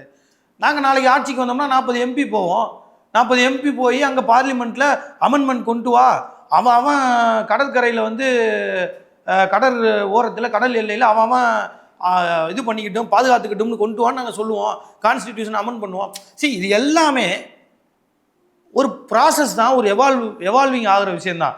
கலவக்கியெல்லாம் அவர் பேசுகிறார் அண்ணன், அது உள்ளார அர்த்தம் இருக்குது, அவருடைய வழி இருக்குது, அவருடைய மக்களுடைய தேவை இருக்குது, இது எல்லாமே இருக்குது. நன்றி. இல்லை நான் பேசுறது கன்வின்சிங்காக இருக்கா இல்லை? கரெக்டாக இருக்கு. இல்லை ஏதோ நானும் பதில் சொல்கிறது மாதிரி சொல்லலை, இல்லை திரும்ப ஏதாவது சொல்கிறாந்தா கூட சொல்லுங்கள், நான் பேசுகிறேன். இல்லை சொல்கிறேன். அண்ணா வணக்கம். வணக்கம். இப்போ திராவிட கட்சிகளை புறக்கணிச்சுட்டு நம்ம இங்க மாநிலத்தை சுயாட்சி அப்படின்னு சொல்லவே முடியாது. ஏன்னா அந்த முழக்கத்தை முதல்ல கையில் எடுத்தது திமுக தான், அண்ணா அவர்கள் தான். அப்போ இவங்களை புறக்கணிச்சுட்டு நம்ம எதையுமே பேச முடியாது. நாம் தமிழர் கட்சி இவங்களை ஏத்துக்குதா இல்லையா? புரியல எனக்கு. இப்போ திராவிட கட்சிகள் தான் இந்தியாவில் இருக்கக்கூடிய மற்ற மாநிலங்களுக்கு மாநிலத்தை சுயாட்சி அப்படின்ற முழக்கத்தை அறிமுகப்படுத்தினாங்கன்னு சொல்லலாம். அவங்க தான் முன்மாதிரியா இருக்கிறாங்க அப்படின்னு சொல்லலாம். ஆனா திராவிட அதே கிளைமை வைக்கிறீங்களே, அப்போ அவங்கள நீங்க புறக்கணிக்க முடியாதுல்ல, உங்களுக்கு முன்னாடியே அவங்க கேட்டுட்டாங்கல்ல, அப்படி கேட்குறீங்க. இது கான்ஸ்டியூண்ட் அசம்பிளியில் மொழி குறித்தான வாதங்கள் வரும்போது இந்தியா தமிழ்நாட்டில் இருந்து ஒரு ரெப்ரசன்டேட்டிவும் பேசல, ஈவன் அம்பேத்கர் கூட பேசலை, அது வேற. பட் ரெப்ரசன்டேட்டிவ்ஸ் யாருமே மொழி குறித்து பேசலை. இன்றைக்கி இருக்கக்கூடிய குறைந்தபட்ச மொழி உரிமை இருக்கு இல்லையா, கான்ஸ்டியூண்ட் அசம்பிளியில் உருவாக்குனது யாருன்னா, இன்னும் சொல்லப்போனால் ஹிந்தி நேஷனல் லாங்குவேஜாக வராமல் ஆக்குனது பெங்காலிஸும் மராத்திஸும் தான். சரிங்களா? இடஒதுக்கீடு மராத்தி மண்ணிலிருந்து தான் ஸ்டார்ட் ஆனது, திராவிட கழகத்தினால வரல. எதுக்காக சொல்கிறேன்னா, கான்ஸ்டிடியூஷன் வரும்போதும் சரி, அந்த பாலிசி எமர்ஜ் ஆகும்போதும் சரி, இதில் எல்லாத்துலேருந்து விலகி நின்ற இயக்கங்கள் திராவிட இயக்கங்கள். நீ பிரிட்டிஷ் கவர்மெண்ட் நீங்கள் ஒரு கைது சொல்லுங்க பார்ப்போம். ஆனா ஆளுநர் வேண்டாம் அப்படின்னு சொன்னது நம்ம தமிழ்நாடு தான். கண்டிப்பா 1974 சுதந்திர நாள் அன்று முதலமைச்சர் கொடியேற்றணும் அப்படின்னு முதல் முழக்கத்தை வச்சது கலைஞர் கருணாநிதி அவர்கள் தான். அப்ப இதெல்லாம் இவங்க செய்யல அப்படின்னு நம்ம தவிர்த்துட்டு எப்படி போக முடியும்? இவங்களை முன்மாதிரியா வச்சுதான் நம்ம அடுத்த கட்ட பேச முடியும். அப்போ கரெக்ட், நீங்க சொல்றதான் சொல்ல வர. அப்போ ஒரு சுதந்திரத்திற்கு வெளியில் நின்ற இயக்கம் ஒரு கிளைமுக்கு வர்றாங்கல்ல, ஒரு கிளைமை கேட்க வராங்களா ஆஃப்டர் இண்டிபெண்டன்ட். காரணம் என்ன? நீ அதை கேட்டால் தான் இங்கே வேலை செய்ய முடியும். நீ அதை கேட்கலைன்னா நீ பொலிட்டிக்கல் பார்ட்டியை நடத்திருக்க முடியாது, மூவ்மெண்ட்டே ரன் ஆகிருக்காது. அதனால் கேட்கப்பட்டது தான் அது ஒன்று. ரெண்டாவது, மறுக்கலை, கேட்ட வரைக்கும் சந்தோஷம், அதில் வந்தீங்க, ஆளுநர் வேணாம்னு சொல்லுவீங்க, அது உங்களுடைய கொள்கை. ஆனால் என்ன பண்ணுவீங்க? எடப்பாடி மேலே கம்ப்ளைண்ட் கொடுக்குறதா எங்கே போய் கொடுப்பீங்க? மந்திரிகள் மேலே கம்ப்ளைண்ட் கொடுக்குறதுனா ஆளுநர்கிட்ட போய் கொடுப்பீங்க. அடுத்து கொடி ஏற்றின உரிமையை கொண்டு வந்தீங்க. என்ன கொடி ஏற்றுனீங்க? இதில் என்னையா பெருமை உங்களுக்கு? தேசிய கொடி ஏற்றுற உரிமையை தானே வாங்கியிருக்கீங்க. தமிழ்நாட்டு கொடியவா நீங்கள் வாங்கினீங்க?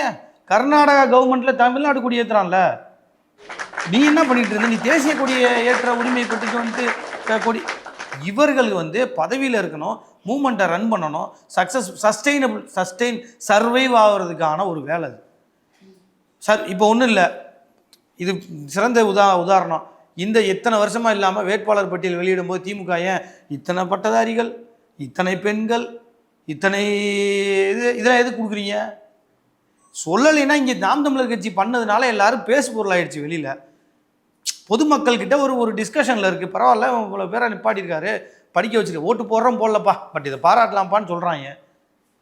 சொன்ன உடனே என்ன பண்ணுறீங்க? நீங்கள் சேர்த்துக்கிறது. இதுதான் திராவிட இயக்க ஆரம்பத்திலிருந்து சுதந்திரம் வேணாம், நீ கான்ஸ்டிடியூஷனை எரித்தார், தூக்கி எறிந்தார் பெரியார்னு சொல்லுவாங்க. 2 ப்ரொவிஷனை தாங்க அவர் எதிர்த்தார். கான்ஸ்டிடியூஷன்லாம் எதிர்க்கவே இல்லை. கான்ஸ்டியூஷன் என்னன்னு கேட்டாலும் தெரியாது அவருக்கு. 2 ப்ரொவிஷனை அவர் எதிர்த்தார், அவ்வளோதான். அதையுமே அமெண்ட் பண்ணுறோம்னு சொல்லியிருந்தா மொத்த கான்ஸ்டியூஷனை ஏற்றுக்குவார். ஹிந்தி மொழி 351 ஏற்றுக்கிட்டாரா? எதிர்த்தாரா அவர்? ஹிந்தி மொழி திணிப்பை எதிர்த்தாரா? எதையும் எதிர்க்கலை. அவர்கள் அதே மாதிரி அண்ணாதுரை அறிவானவர் தான், சிந்தனை தெளிவு உள்ளவர் தான், தமிழர் வரலாறு குறித்து தான் பேசி ஏன்னா தமிழர் வரலாறு குறித்து பேசலைன்னா நீ தமிழ்நாட்டில் இப்போ கட்சி நடத்த முடியாது, உன்னுடைய இயக்கம் வளர்ச்சி அடையாது. அதன் காரணமாக அவர்கள் ஏற்றுக்கிட்டாங்க. இன்னைக்கு நாங்கள் பேசுறது அந்த விஷயம் இல்லை, அந்த இடத்துலேருந்து நாங்கள் பேசலை. தேசிய இனம்னு எனக்கு தெரிஞ்ச வரைக்கும் அவங்க பேசலைல. தேசிய இனம்னு பேசுகிறாங்களா? திராவிட இனம்னு சொல்கிறாங்க. திராவிட இனத்தை நீங்கள் எங்கே கொண்டு போய் சேர்ப்பீங்க? இது வேற ஒரு டாபிக். அது திராவிட இனம்ன்றது ஒரு வரையறையே கிடையாது. அது பல பேர் சொல்லியாச்சு. நீங்கள் ஒரு குழப்பத்தை உண்டு பண்ணுறீங்க. நீங்கள் மாநில சுயாட்சின்னு கேட்டால் மாநிலம்னா என்ன? இப்போ நான் சொன்னேன்ல, மாநிலம் என்பது தமிழ் மக்களை ரெப்ரசன்ட் பண்ணக்கூடிய ஸ்டேட். அது அப்படின்னாவே என்ன அர்த்தம்? தேசிய இனத்துக்கான ஒரு அரசு. அது அதை பேசுனீங்கன்னா ஓகே, அவங்க பேசுனாங்க, ப்ராக்டிக்கலி அவங்களால முடியலை, அவங்க மூவ்மெண்ட் என்ன ஆகல, ஸோ நம்ம அடுத்து வந்துட்டோம், நம்ம அவங்கள ஒரு முன்னேற்றி எடுத்துக்குவோன்னு வரலாம் நம்ம. சரிங்களா? அவங்க அந்த அடிப்படையில் பேசலை, தேவைக்காக எடுத்து பேசுவாங்க. அவங்க வேணும்னா உங்களுக்காக நான் அந்த பாராட்டையும் வேணால் கொடுத்துருவோம். நன்றி, இவ்வளவு நாள் அந்த விஷயத்தை கொண்டுட்டு வந்ததுக்கு. நாங்கள் கொஞ்சம் இனிமேல் பார்த்துக்கிறோம், கொஞ்சம் ஓரமாக மட்டும் நில்லுங்க.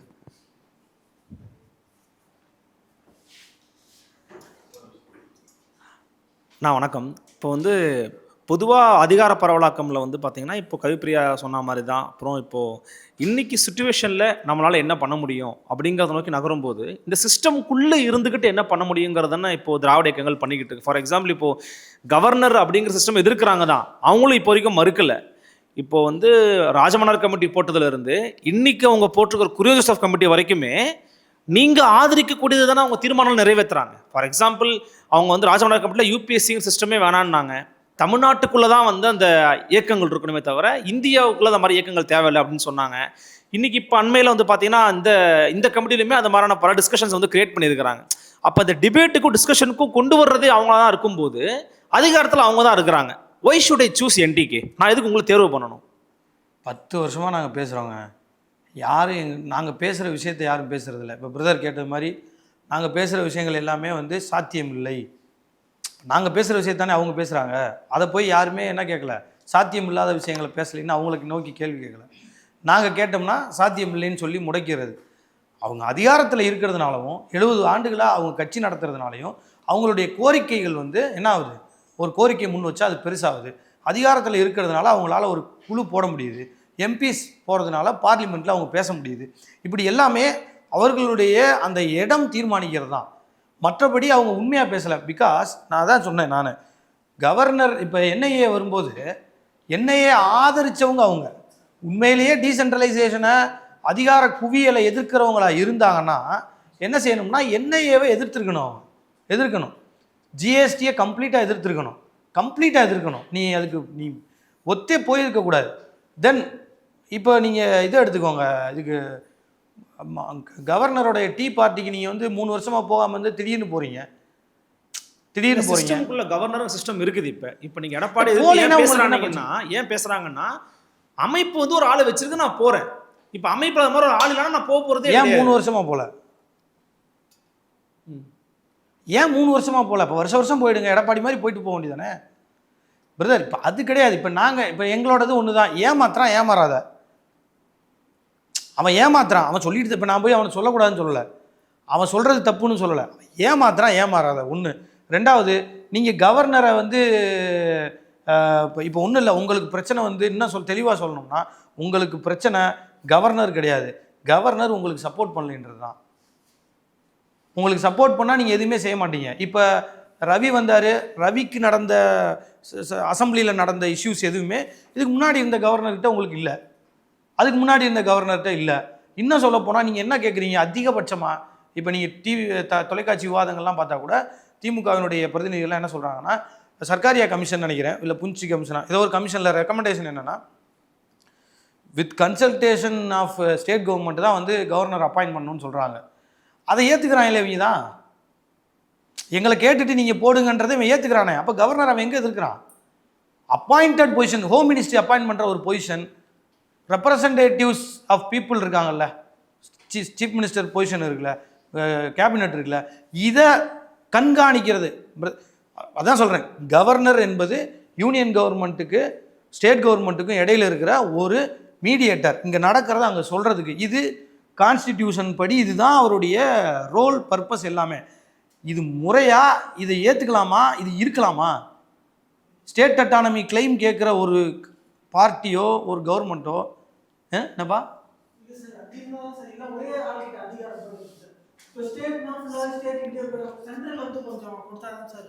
இங்கே இல்லை ஒரே ஆள்கிட்டே அதிகாரம் போய்டும்ல சார், அதனால கவர்னர் இருக்கிறது நல்லது தான் சார். ஏன்னா எல்லா ஆக்டும் போடும்போது சில மக்களுக்கு தேவை எது தேவையில்லைன்னு அவர் தானே சார் முடிவு பண்ண முடியும் கரெக்டாக. 2 பாயிண்ட்டு. ஒன்று, அப்போ நீங்கள் பிஎம்க்கு இருக்கிற அதிகாரத்தை ஏற்றுக்கிறீங்க. பிஎம்க்கு கண்காணிக்க ஆள் இல்லைல்ல. அப்போ பிஎம் இந்தியான்றது தமிழ்நாடு இதெல்லாம் தேவையில்ல, ஸ்டேட்லாம் அதுதான் எடுத்துகிட்டு வந்தேன். கரெக்டாக நல்ல வேலை கேட்டீங்க. 2 கவுன்சில் ஆஃப் மினிஸ்டர்ஸ்னு ப்ரொவிஷன் இருக்குன்றது, கவர்னருக்கும் பிரசிடெண்ட்டுக்கும். கவர்னர் அசம்பிளி பாஸ் பண்ணுற, கேபினெட் பாஸ் பண்ணுற பில்லை என்ன செய்யலாம்னா அவனுக்கு ஒரு டிஸ்கிரிஷனரி பவர்னு ஒன்று கொடுத்துருக்கான். கான்ஸ்டிடியூஷனில் ஒரு வேர்டு இருக்குது. பிரசிடெண்ட்டுக்கு என்ன தெரியுமா, ஷேல் தான். நீ அவன் என்ன சொல்கிறானோ அதுதான் நீ கேட்கணும். டிஸ்கிரிஷனரி பவரும் கிடையாது, ஒன்றும் கிடையாது. நீங்கள் பிரசிடெண்ட் வந்து பொம்மை தான், எந்த ரோலும் கிடையாது. சரிங்களா? இன்னும் இப்படியும் எடுத்துக்கலாம். நீங்கள் 2 பேரோட இதை ஒரு பீப்புள் ரெப்ரசன்டேட்டிவ்ஸ் எம்எல்ஏ எம்பி ஓட்டு போட்டு தேர்ந்தெடுக்கிற பிரசிடெண்ட்டுக்கு டிஸ்கிரிஷனரி பவர்ஸ் வந்து கான்ஸ்டிடியூஷனில் எக்ஸ்பிளிசிட்டாக இல்லை. ஆனால் ஒரு அப்பாயிண்டட் பொசிஷனுக்கு டிஸ்கிரிஷனரி பவர்னு ஒரு வேர்டை ஒரு இடத்துல கொடுத்து வச்சுருக்கலாம் கான்ஸ்டிடியூஷனில். அப்போது உங்களுக்கு விளங்குது. அப்போது ஒரு பாயிண்ட் இது. அப்போ பிஎம் ஏற்றுக்கிறீங்க, ஸ்டேட்டெல்லாம் ஏற்றுக்கலைன்றது ஒரு பாயிண்ட்டு. 2வது பாயிண்ட்டு, கவர்னரையும் நீங்கள் எலெக்ஷனில் த்ரூ எலெக்ஷன் மக்கள் அது அவருக்கும் ஓட்டு போட்டோம், அந்த மாதிரி முறையை கொண்டு வந்துடுங்க. பிரச்சனை அதுதான். அப்பாயிண்டட் பொசிஷனு, மீடியேட்டர், இதுதான். ஃபஸ்ட்டு எங்களோடது என்னென்னா, நாங்கள் இண்டிபெண்டன்ஸ் இந்தியன் கவர்னன்ஸுக்கு கீழே தான் மக்கள் இருக்காங்க. கவர்னன்ஸ் தானே, கவர்னன்ஸுக்கு கண்காணிப்பு வேணாம், கான்ஸ்டிடியூஷன் தான் கண்காணிப்பு. 3 பியூரோக்ரஸி, லெஜிஸ்லேட்டிவ் ஃபோரம் ஒன்று இருக்குது, பிரான்ச் இருக்குது, எக்ஸிக்யூட்டிவ்ஸ் ஒரு பிரான்ச் இருக்குது, ஜுடிஷியரி இருக்குது. எக்ஸிக்யூட்டிவ்ஸ் இது ஜுடிஷியரி தான் அவரையும் கண்காணிக்கிறது, என்னையும் கண்காணிக்கிறது. ஃப்ரேம் ஒர்க் ஆஃப் கான்ஸ்டிடியூஷனில் இது உங்களுக்காக சொல்கிறேன். இதுக்கு முன்னாடி சொன்னது உங்கள் கேள்விக்காக ஒரு political answer, but legal answer வந்து அப்படி இல்லை. கண்காணிப்பு இல்லாமலாம் சீஃப் மினிஸ்டரோ ஸ்டேட் கவர்மெண்ட்டோ இல்லை. சுப்ரீம் கோர்ட் இருக்குது, ஹைகோர்ட் இருக்குது. அதே தான் பிஎம்முக்கு சுப்ரீம் கோர்ட் இருக்குது, ஹைகோர்ட் இருக்குது. இந்த செட்டப்பே அதான் செக் அண்ட் பேலன்ஸில் இருக்குது. இந்த இதில் நான் இண்டிபெண்ட்டாக இருக்கிறேன்னா யூனியன் கவர்மெண்ட் இண்டிபெண்ட்டாக இருக்கா, எனக்கு இண்டிபெண்டன்ஸ் தேவையா தேவையில்லையா, இவ்வளோ தான் கொஸ்டின்ஸ். யூனியன் கவர்மெண்ட் இண்டிபெண்ட்டாக இருக்கான், நான் இண்டிபெண்ட்டாக இல்லை, எனக்கு இண்டிபெண்டன்ஸ் தேவையா தேவையில்லையா, அவ்வளோதான். ஸ்டேட் கவர்மெண்ட்டோட இண்டிபெண்டன்ஸ் தேவையா தேவையில்லையா, இதுதான் கொஸ்டின். தேவை சார், ஓரளவுக்கு தேவை தான். ஆனால் வந்து எதுக்கு கவர்னர் இருக்காருன்னா, ஒரு கான்ஸ்டியூஷனே இப்போ நடக்குது இல்லை சார், கான்ஸ்டியூஷன் எதிராக எதுவுமே நடக்கக்கூடாதுன்னு தான் கவர்னர் இருக்காரு. ஆகும்போது அந்த மொழிலாம் சொன்னீங்களே, அது ஒரு கரெக்டு தான் சார். ஏன்னா எல்லா மொழிகளும் இருக்காங்க, அதுக்கு தனி உரிமை கொடுத்துதான். கரெக்டு, அது ஒத்துக்கு. கான்ஸ்டிடியூஷனை கவர்னர் கான்ஸ்டிடியூஷனை ப்ரொடெக்ட் பண்ணுறதுக்கு கவர்னர் பொசிஷன் இல்லை, பிரசிடென்ட் பொசிஷனும் இல்லை. ஹைகோர்ட் அண்ட் சுப்ரீம் கோர்ட்டு தான் இப்போ கான்ஸ்டிடியூஷனை பாதுகாக்கிறதுக்கான அமைப்பு. என்ன சொல்லப்போனால் என்ஃபோர்ஸ் பண்ணுறதுக்கான அமைப்பு. வெனவர் கான்ஸ்டிடியூஷன் ஃபெயில்ஸ், ஏதாவது ஒரு ஃபோரமில், ஸ்டேட் கவர்மெண்ட்லேயோ பியூரோக்ராட்ஸ்லேயோ யூனியன் கவர்மெண்ட்லேயோ எங்கெல்லாம் கான்ஸ்டிடியூஷன் ஃபெயிலியர் ஆகுதோ இல்லை நடைமுறைப்படுத்தப்பட முடியாமல் இருக்குதோ அதுக்கான ரோல் தான் கான்ஸ்டிடியூஷன்லேயே சுப்ரீம் கோர்ட் ஹைகோர்ட்டு கொடுத்துருக்காங்க, கான்ஸ்டிடியூஷனல் கோர்ட்டை. ஸோ கவர்னர் தேவையில்லை, கான்ஸ்டிடியூஷனை ப்ரொடெக்ட் பண்ணுறது அவர் வேலை இல்லை. பாயிண்ட் என்னென்னா, அவன் ஏன் வச்சுருக்கான்னா ஒரு பாயிண்ட்டை போட்டு வச்சுருக்கான். அது வந்து சும்மா அவன் நம்மளை மீறி போயிடுவான், அவனை ஒரு ஆளை போட்டு வைப்போம்ன்றது தான், கண்காணி தான் அது. பட் நீங்கள் கேட்டது மேபி இதாக இருக்கலாம். கான்ஸ்டிடியூஷனில் என்ன சொல்கிறான்னா, கான்ஸ்டிடியூஷன் மெஷினரிஸ் ஃபெயிலியர் ஆகும்போது ஸ்டேட்டில் அதை யூனியன் கவர்மெண்ட்டுக்கு இன்ஃபார்ம் பண்ணுற ஒரு ஆளாக கவர்னரை வச்சுருக்கதா சொல்கிறான். கான்ஸ்டிடியூஷன் ஃபெயிலியர் ஆனால் தான் உனக்கு யூனியன் எக்ஸிக்யூட்டிவ் ஃபுல்லாகவே ஐஏஎஸ் ஐபிஎஸ்லாம் உனக்கு தானே ரிப்போர்ட் பண்ணுறான். அப்போ உனக்கே தெரிஞ்சிடும். இல்லை சுப்ரீம் கோர்ட் இருக்குது, ஹைகோர்ட் இருக்குல்ல, உன்னோட அந்த ஹோம் மினிஸ்ட்ரி கீழே அவன் வர்றது எதுக்குன்னா நம்ம கண்காணி, நம்ம என்ன பண்ணுறோம், நம்மளை மீறி இவன் செயல்படுறானா இல்லையான்னு பார்க்குறதுக்கு தான். அவ்வளோ. வணக்கம் பிரதர். நீங்கள் சொன்னீங்க யூஎஸில் வந்து ஃபெட்ரல் சிஸ்டம் வந்து சக்ஸஸ்ஃபுல்லாக இருக்குது அப்படின்னு சொன்னீங்க, நம்ம இந்தியாவில் வந்து கிடையாது அப்படின்னு சொன்னீங்க. அது நான் எப்படி பார்க்குறேன்னா, யூஎஸில் வந்து இரட்டை குடியுரிமை இருக்குது, நம்ம இந்தியாவில் வந்து அப்படி கிடையாது, சிங்கிள் சிட்டிசன்ஷிப் தான் இருக்குங்க இது வரைக்கும். ஸோ வந்து ஒரு ஸ்டேட்டுக்குன்னு ஒரு இண்டிபெண்டன்சி வேணும்னா ஃபஸ்ட்டு மக்களை வந்து இண்டிபெண்ட் ஆக்கிடணும். ஆட்டோமேட்டிக்காக அதிகாரமும் உங்களுக்கு கிடச்சிரும். அதுக்கப்புறம் தான் அது இங்கேருந்து தான் எப்படி ஸ்டேட்லேருந்து அங்கே பவர் தராங்களோ அது மாதிரி இங்கேயுமே மக்கள்கிட்ட இருந்து பவர் போகணும். அப்போ தான் ஸ்டேட்டுக்கு ஒரு இண்டிபெண்டன்சி வரும், அதிகாரம் வரும். ஸோ அது குறித்து நாம் தமிழரில் ஃப்யூச்சரில் பிரச்சாரம் இருக்குமா இரட்டை குடியுரிமை பற்றி? அதுக்கு நிறைய கட்சி தேவை. இல்லை அதான் 2 விஷயம் பிரதர். ஃபெட்ரல் நல்லா இருக்குன்னு நான் சொல்லலை. ஒன்று யூஎஸில் இருக்க ஃபெட்ரல் சிஸ்டம் நல்ல சிஸ்டம் அப்படின்னு சொல்லலை. பட் ஃபெட்ரல் சிஸ்டம் ஸ்டார்ட் ஆனது அங்கேன்னு சொன்னேன். ஒன்று யூஎஸ் தான் அந்த சிஸ்டம் ஸ்டார்ட் பண்ணது. ஒன்று. ரெண்டாவது உள்ள பிரச்சனை அங்கே இல்லைன்றேன். அங்கேயே வேறுபாடு இருக்குது. இட்டாலியன் இருக்கான், ஸ்பானிஷ் இருக்கிறான், சைனீஸ் இருக்கிறான், மெக்சிகன் இருக்கிறான், நிறைய வேறுபாடு அங்கேயும் இருக்குது. பட் இங்கே உள்ள பிரச்சனை அங்கே இல்லை. காரணம் இரட்டை குடியுரிமை தான் காரணம். இங்கே இருக்கிற அளவுக்கு அங்கே இல்லை. இங்கே இருக்கிற அளவுக்கு அங்கே இல்லை. அவன் வந்து கம்ப்ளீட் ஃபெட்ரலிசமாக இருந்து கடந்த 400 வருஷத்தில் யூனிட்டரி கண்ட்ரியாக போய்கிட்டே இருக்கிறான், மூவ் ஆகிட்டே இருக்கிறான், அந்த நேச்சருக்கு போகிறான். அதோட பிரச்சனை தான் நீங்கள் சொல்கிற அங்கே இருக்க கொஞ்சம் கொஞ்சம் பிரச்சனைகள்லாம். இங்கே இருக்கிற பிரச்சனைனா நம்ம ஃபெட்ரல் கண்ட்ரியே கிடையாது அப்படின்னு ஒரு பேரில் இருக்கிற ஒரு கண்ட்ரி. அதான் இங்கே இருக்கிற பிரச்சனை. ரெண்டாவது, மக்களுக்கு இண்டிபெண்டன்ஸ் வந்து எப்படி? இப்போ நம்ம தான் வந்து எலெக்ஷனில் நம்ம தான் ஓட் பண்ணுறோம், பார்லிமெண்ட்டுக்கு நம்ம தான் ஓட் பண்ணுறோம், அசம்பிளிக்கு நம்ம தான் ஓட் பண்ணுறோம். ஸோ ஆல்ரெடி நம்ம கவர்மெண்ட்டை சூஸ் பண்ணுற ஒரு இடத்துல நம்ம இருக்கும்போது, ஸோ அந்த ரோல் நம்ம எலெக்ஷன் இண்டிபெண்டன்ஸ் எது அது பேர் என்னது, ஒருத்தருக்கு ஒரு ஓட்டுன்னு வரும்போதே அந்த இண்டிபெண்டன்ஸ் நமக்கு கிடச்சிருக்கு. பொலிட்டிக்கல் இண்டிபெண்டன்ஸ் வந்து நமக்கு இருக்குது, அதை நம்ம மறுக்க முடியாது. இந்தியாவில் வந்து பொலிட்டிக்கல் இண்டிபெண்டன்ஸ் இருக்குது. மக்களுக்கான விடுதலைன்றதை நீங்கள் தனிநபருக்கான விடுதலையை நீங்கள் எப்படி பார்க்குறீங்கன்னு எனக்கு புரியலையே. இல்லைங்க சார், இப்போ நார்த் ஈஸ்ட்டுக்கு நம்ம போகிறோன்னு வைங்களே, அங்கே லைன் ஆஃப் கண்ட்ரோல் எதுவும் இருக்குது. நம்ம போனோம்னா பெர்மிட் வாங்கிட்டு தான் போகணும். அது எல்லாமே மக்களுக்கானது இல்லை, ஸ்டேட்டுக்கான ஒரு. அதான் ஸ்டேட், அதுக்குள்ளே உள்ள வாழ்கிற மக்கள் தான். Okay okay. இரட்டை குடியுரிமைனா தமிழ்நாடுக்குன்னு ஒரு ஆதார் இருக்கணும். ஆமாம் ஆமாம், தமிழ்நாடு அதே சொல்கிறேன். இரட்டை குடியுரிமை வேணும்ன்றது நாங்கள் சொல்கிறோம்ல. அதான் ஆமாம் சொல்கிறீங்க. ப்ளஸ் இப்போ வந்து நீங்கள் ஆட்சிக்கு வந்தீங்கன்னா பூர்ண மதுவிலக்கு நாங்கள் எதிர்பார்க்கலாமா? உறுதியாக நம்ம எங்களோட இதுவே என்னென்னா, டாஸ்மார்க் அந்த அது பேர் என்ன, இந்த பிராண்டி விஸ்கி இது எல்லாமே டாஸ்மாக் தடை பண்ணிட்டு இயற்கையாக கிடைக்கிற கல் போன்ற தென்னம்பால் பனம்பாலை அரசாங்கமே விற்கும்ன்றது தானே அதுக்கான எங்களோட கொள்கையாக தானே, நிலைப்பாடே தானே. அண்ணனே ஏறி கல் இறக்கிட்டாரு. அப்புறம் அதுதான் அதுக்காக அதுவுமே ஒரு கருத்து போகுது. இப்போ இதுக்கு அப்போ எல்லாரையும் குடிக்க சொல்கிறியா, நீ ப்ரொமோட் பண்ணுறியான்னு கேட்குறான். இல்லை கிடையாது, ஃபுட்டு தான். கல்லுன்றது ஒரு சாப்பாடு தான். சாப்பாடா நீ சாப்பாடா ஏத்துக்கிற நம்மளோட கொள்கை, நம்மளோட புரிதல் சாப்பாடு. அதை மதுவா ஏத்துக்கிறவன் மது வச்சிருக்கான்னு வச்சுக்கோங்களேன். நாம் தமிழர் கல்லை வந்து சாப்பாடுல தான் போட்டிருக்கான், டோடியை வந்து ஃபுட் கீழே தான் போட்டிருக்காங்க. அது இந்த அதான் சொல்றேன், நம்ம இதை ஏற்றுக்கிட்டவங்களுக்கு பிரச்சனை இல்லை. ஏத்துக்காம ஒரு குரூப் இருக்கான்ல, அது என்னன்னா கல்லுன்றதுதான் மூலம். இவனுக்கு நிறைய புரியல. கல்லுன்றது மூலம். பனங்கற்கண்டு, பனங்கற்பட்டி, இப்படி நிறையா உணவுப் பொருளை தயாரிப்பதற்கு மூலம். ப்ளஸ் அது மதுவாகவும் பயன்படுத்தப்படுது. அப்போது அந்த உணவை வந்து நாம் தமிழர் கட்சி ப்ரொமோட் பண்ணுறதில்ல.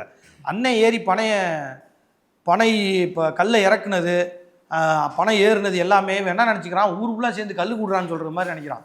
அப்படிலாம் சீமானன்னு சொல்லலை, நாம் தமிழர் கட்சி யார்ட்டையும் சொல்லலை. கல் சார்ந்து பனை சார்ந்து ஒரு பெரிய பொருளாதாரம் இருக்குது, பல ஆயிரம் கோடி பொருளாதாரம் இருக்குது. அதுக்கு மூலப்பொருளே அந்த கல் தான். அந்த பொருளாதாரத்தை பப்ளிஷ் அது என்கரேஜ் பண்ணுறதுக்கும், அந்த பொருளாதாரத்தை வந்து மக்கள்கிட்ட கொண்டு போய் சேர்க்கறதுக்கும் ப்ரொமோட் பண்ணுறதுக்கும் தான் அந்த விஷயம். சாராயத்தை விட உடல் நலத்திற்கு அது நல்லது கல். அந்த அடிப்படையில் மதுவாக கல்லை பயன்படுத்தி வேற எதை பயன்படுத்தாதுன்றது. ஆனால் திருவள்ளுவர் சொன்ன மாதிரி தான், நீ கல்லும் குடிக்காத, இதை குடிக்கிறதுக்கு பதிலாக வேணால் போய் அதை குடிக்க முடியாது, நிறையாலாம் குடிக்க முடியாது. ஸோ அதை உடல் நலத்துக்கு கேடாக இருக்காது, அவ்வளோதான். பட் அதையும் நீ குடிக்கக்கூடாதுன்றது தான் நாம் தமிழர் கட்சி. நீ மதுவை எடுத்துக்காத, அதெல்லாம் மது தப்பு தான். அப்போ திருவள்ளுவர் சொல்கிறது பொய்யா? திருவள்ளுவர் சொன்ன உண்மை தான். கல் உண்ணாமை, கல் குடிக்காத, கல்லை வச்சு நாங்கள் கல்லை இறக்கி நிறைய பொருளாதாரம் இருக்குது, அதை நாங்கள் பார்க்கணும். வேற மதுவை குடிக்கிறதுக்கு பதிலாக வேணா இதை குடிச்சிக்க, அவ்வளோதான். ஏன்னா நீங்கள் மக்களை வந்து கண்ட்ரோல்லாம் பண்ண முடியாது. சமூகம் வேற, நிர்வாகம் வேற, எல்லாமே வேற. ஸோ அந்த அடிப்படையில் மட்டும்தான். சரிங்க சார், உங்கள் ஐடியாலஜி நல்லா இருக்குது, உங்கள் கொள்கை நல்லா இருக்குது, உங்கள் கொள்கையும் நல்லா இருக்குது. இப்போ வந்து எலெக்ஷன் வந்துட்டா மற்ற கட்சி வந்து ரொம்ப அப்படியே பறக்குறாங்க, அங்கிட்டு இங்கிட்டுமா பெட்டி அங்கிட்டு இங்கிட்டு மாறுது. ஆனால் நாம் தமிழர் அந்த மாதிரி பண்ணி நான் பார்த்தது கிடையாது. உங்கள் கட்சியில் இருக்கிறவங்களுமே காசு வாங்குறதில்ல, கொடுக்கறதில்ல, கரெக்டாக இருக்கிறாங்க. பட் இதனால நீங்கள் ஜெயிக்க முடியுமா? இது ஒரு லாங் டேர்ம் ப்ராசஸாக இருக்குது. கொஞ்சம் கொஞ்சமாக நீங்கள் உங்களை திருத்தி வர்றதுக்குள்ளே 3000 ஆயிரும். ஸோ அதுக்காண்டி இப்போ சடனாக நீங்கள் என்ன பிளான் வச்சுருக்கீங்க? 2 அறக்க பறக்க ஓடுறாங்கன்னு சொல்கிறீங்கல்ல, அவங்கெல்லாம் ஓடலை, நாங்கள் தான் ஓடிக்கிட்டு இருக்கோம். என் வீடியோலாம் பாருங்கள், காட்டுக்குள்ளே ஓடிக்கிட்டு இருக்கேன். ஒரு நாளைக்கு 20 கிராமம் மட்டும்தான், டோர் டு டோர் கேம்பெயின் சொல்லி நடந்துக்கிட்டே இருக்கோம். காலில் நிற்க முடியல, கூப்பிட்டான்னு சொல்லி தான் வர்றோம். எதுக்குன்னா, எதுக்காக இதை சொல்கிறேன்னா, ஓடுறது பரபரன்னு அவங்கள நாங்கள் தான் மக்களை நோக்கி. அவன் காசுக்காக ஓடுறான், நாங்கள் மக்களை நோக்கி ஓடுறோம். 1. 2வது வெற்றி தோல்வி. எது தலைவா வெற்றி? பாமக, விசிகா, அண்ணன் வேல்முருகன்லாம் எம்எல்ஏ வச்சுருந்தாங்க, எலெக்ஷனில் ஜெயிச்சாங்களாம். கூட்டணியில் எம்எல்ஏ ரெப்ரசன்டேட்டிவ்ஸ் ஆனாங்கல்ல, விசிகா எம்பிலாம் இருக்காங்கல்ல, என்ன பண்ண முடிஞ்சுச்சு? ஸோ வெற்றின்றது தேர்தல் வெற்றி இல்லை, மக்களுக்கு தேவையான எதையாவது ஒன்று செய்கிறது தான். மடப்புறம் அஜித்குமார் வழக்கில் நான் தான் வேலை பார்த்தேன். நான் ஒருத்தனா, நான் என் கட்சிக்காரவங்க எல்லாரும் நாங்கள் நின்று அதை இப்போ நாங்கள் ப்ரொட்டஸ்ட் பண்ணி சண்டை போட்டு அந்த விஷயத்தை வெளியில் கொண்டு வந்தோம். அதான் வெற்றி.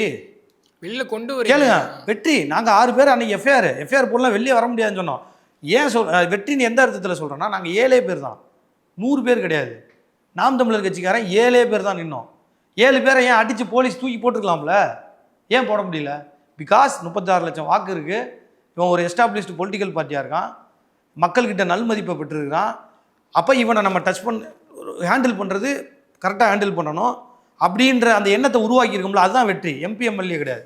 2, திருச்செந்தூர் கோயிலில் தமிழில் குடமுழுக்கு பண்ணணும் எல்லாரும் பேசுனீங்க, பேசுகிறதே இல்லை யாரும். தமிழ் தேசிய அண்ணன் திருமாவோ பாமகவோ அன்னைக்கு யாரும் பேசலை. அந்த நேரத்தில் தமிழ் தேசியவாதின்னு சொல்லிட்டு இருக்கவங்க மற்ற நிறைய பேர் பேசலை. திமுக சட்டம் போட்ட திமுக அதை நிறைவேற்றலை. சீமான் அண்ணன் போய் ஒரே கூட்டம் தான், நீ போறியா இல்லை நான் போடுவேன்னாரு, நடந்துருச்சுல. இதுதான் வெற்றி, இது வெற்றி. இப்படி ஏகப்பட்டதை சொல்லலாம். வெற்றின்றது வந்து ஒரு பொலிட்டிக்கல் பார்ட்டியோட அச்சீவ்மெண்ட்டுன்றது எலெக்ஷனில் ஜெயிச்சு எம்பி எம்எல்ஏ ஆகிறது கிடையாது, ஆகிறது மட்டும் கிடையாது. அதுவும் இருக்குது, அதுக்காக தான் நிற்கிறோம், வேலை செய்கிறோம் எல்லாமே. பட் அது கிடையாது, அது மட்டும் கிடையாது. நான் மக்களுக்கு தேவையான விஷயங்களை செய்கிறேன்னா செய்யலையா? சீஃப் மினிஸ்டர் இந்த பட்டியலை விடுறாருல்ல, இப்போ நான் சொன்னேன்ல, இத்தனை பேர் பட்டதாரி, இத்தனை பேர் பெண்கள். அவர் ஓப்பன் ப்ரெஸ் மீட்டில் எடப்பாடி, நான் 17 பெண்களுக்கு வாய்ப்பு கொடுத்துருக்கேன், இளம் வேட்பாளர்களுக்கு வாய்ப்பு கொடுத்துருக்கேன். இன்றைக்கி நியூஸில் போது பாருங்கள், நிற்பதிலேயே இளம் வேட்பாளர் 26 வயதில் ஒரு டாக்டர்னு. இப்போ இதெல்லாம் யாருனால? சீமானனால தானே, நாம் தமிழர் கட்சினால தான். இப்போ இதுதான் வெற்றி. ஒரு சொசைட்டி 75% தமிழர்னு வார்த்தை எடப்பாடி யூஸ் பண்ணியிருக்காரு.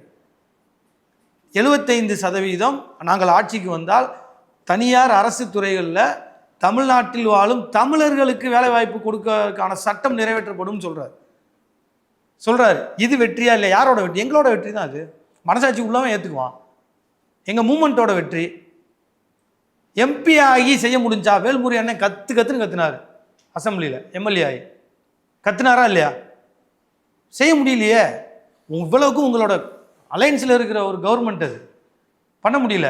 விசிகா நாங்கள் தமிழர்களுக்கு அப்படி நாங்கள் தான் அப்படின்றாங்கல்ல, பண்ண முடிஞ்சா? பண்ண முடியலையே, நாங்கள் பண்ண வச்சுருக்கோம்ல. இப்போ நீங்கள் எதை வேணாலும் எடுத்துக்கலாம்.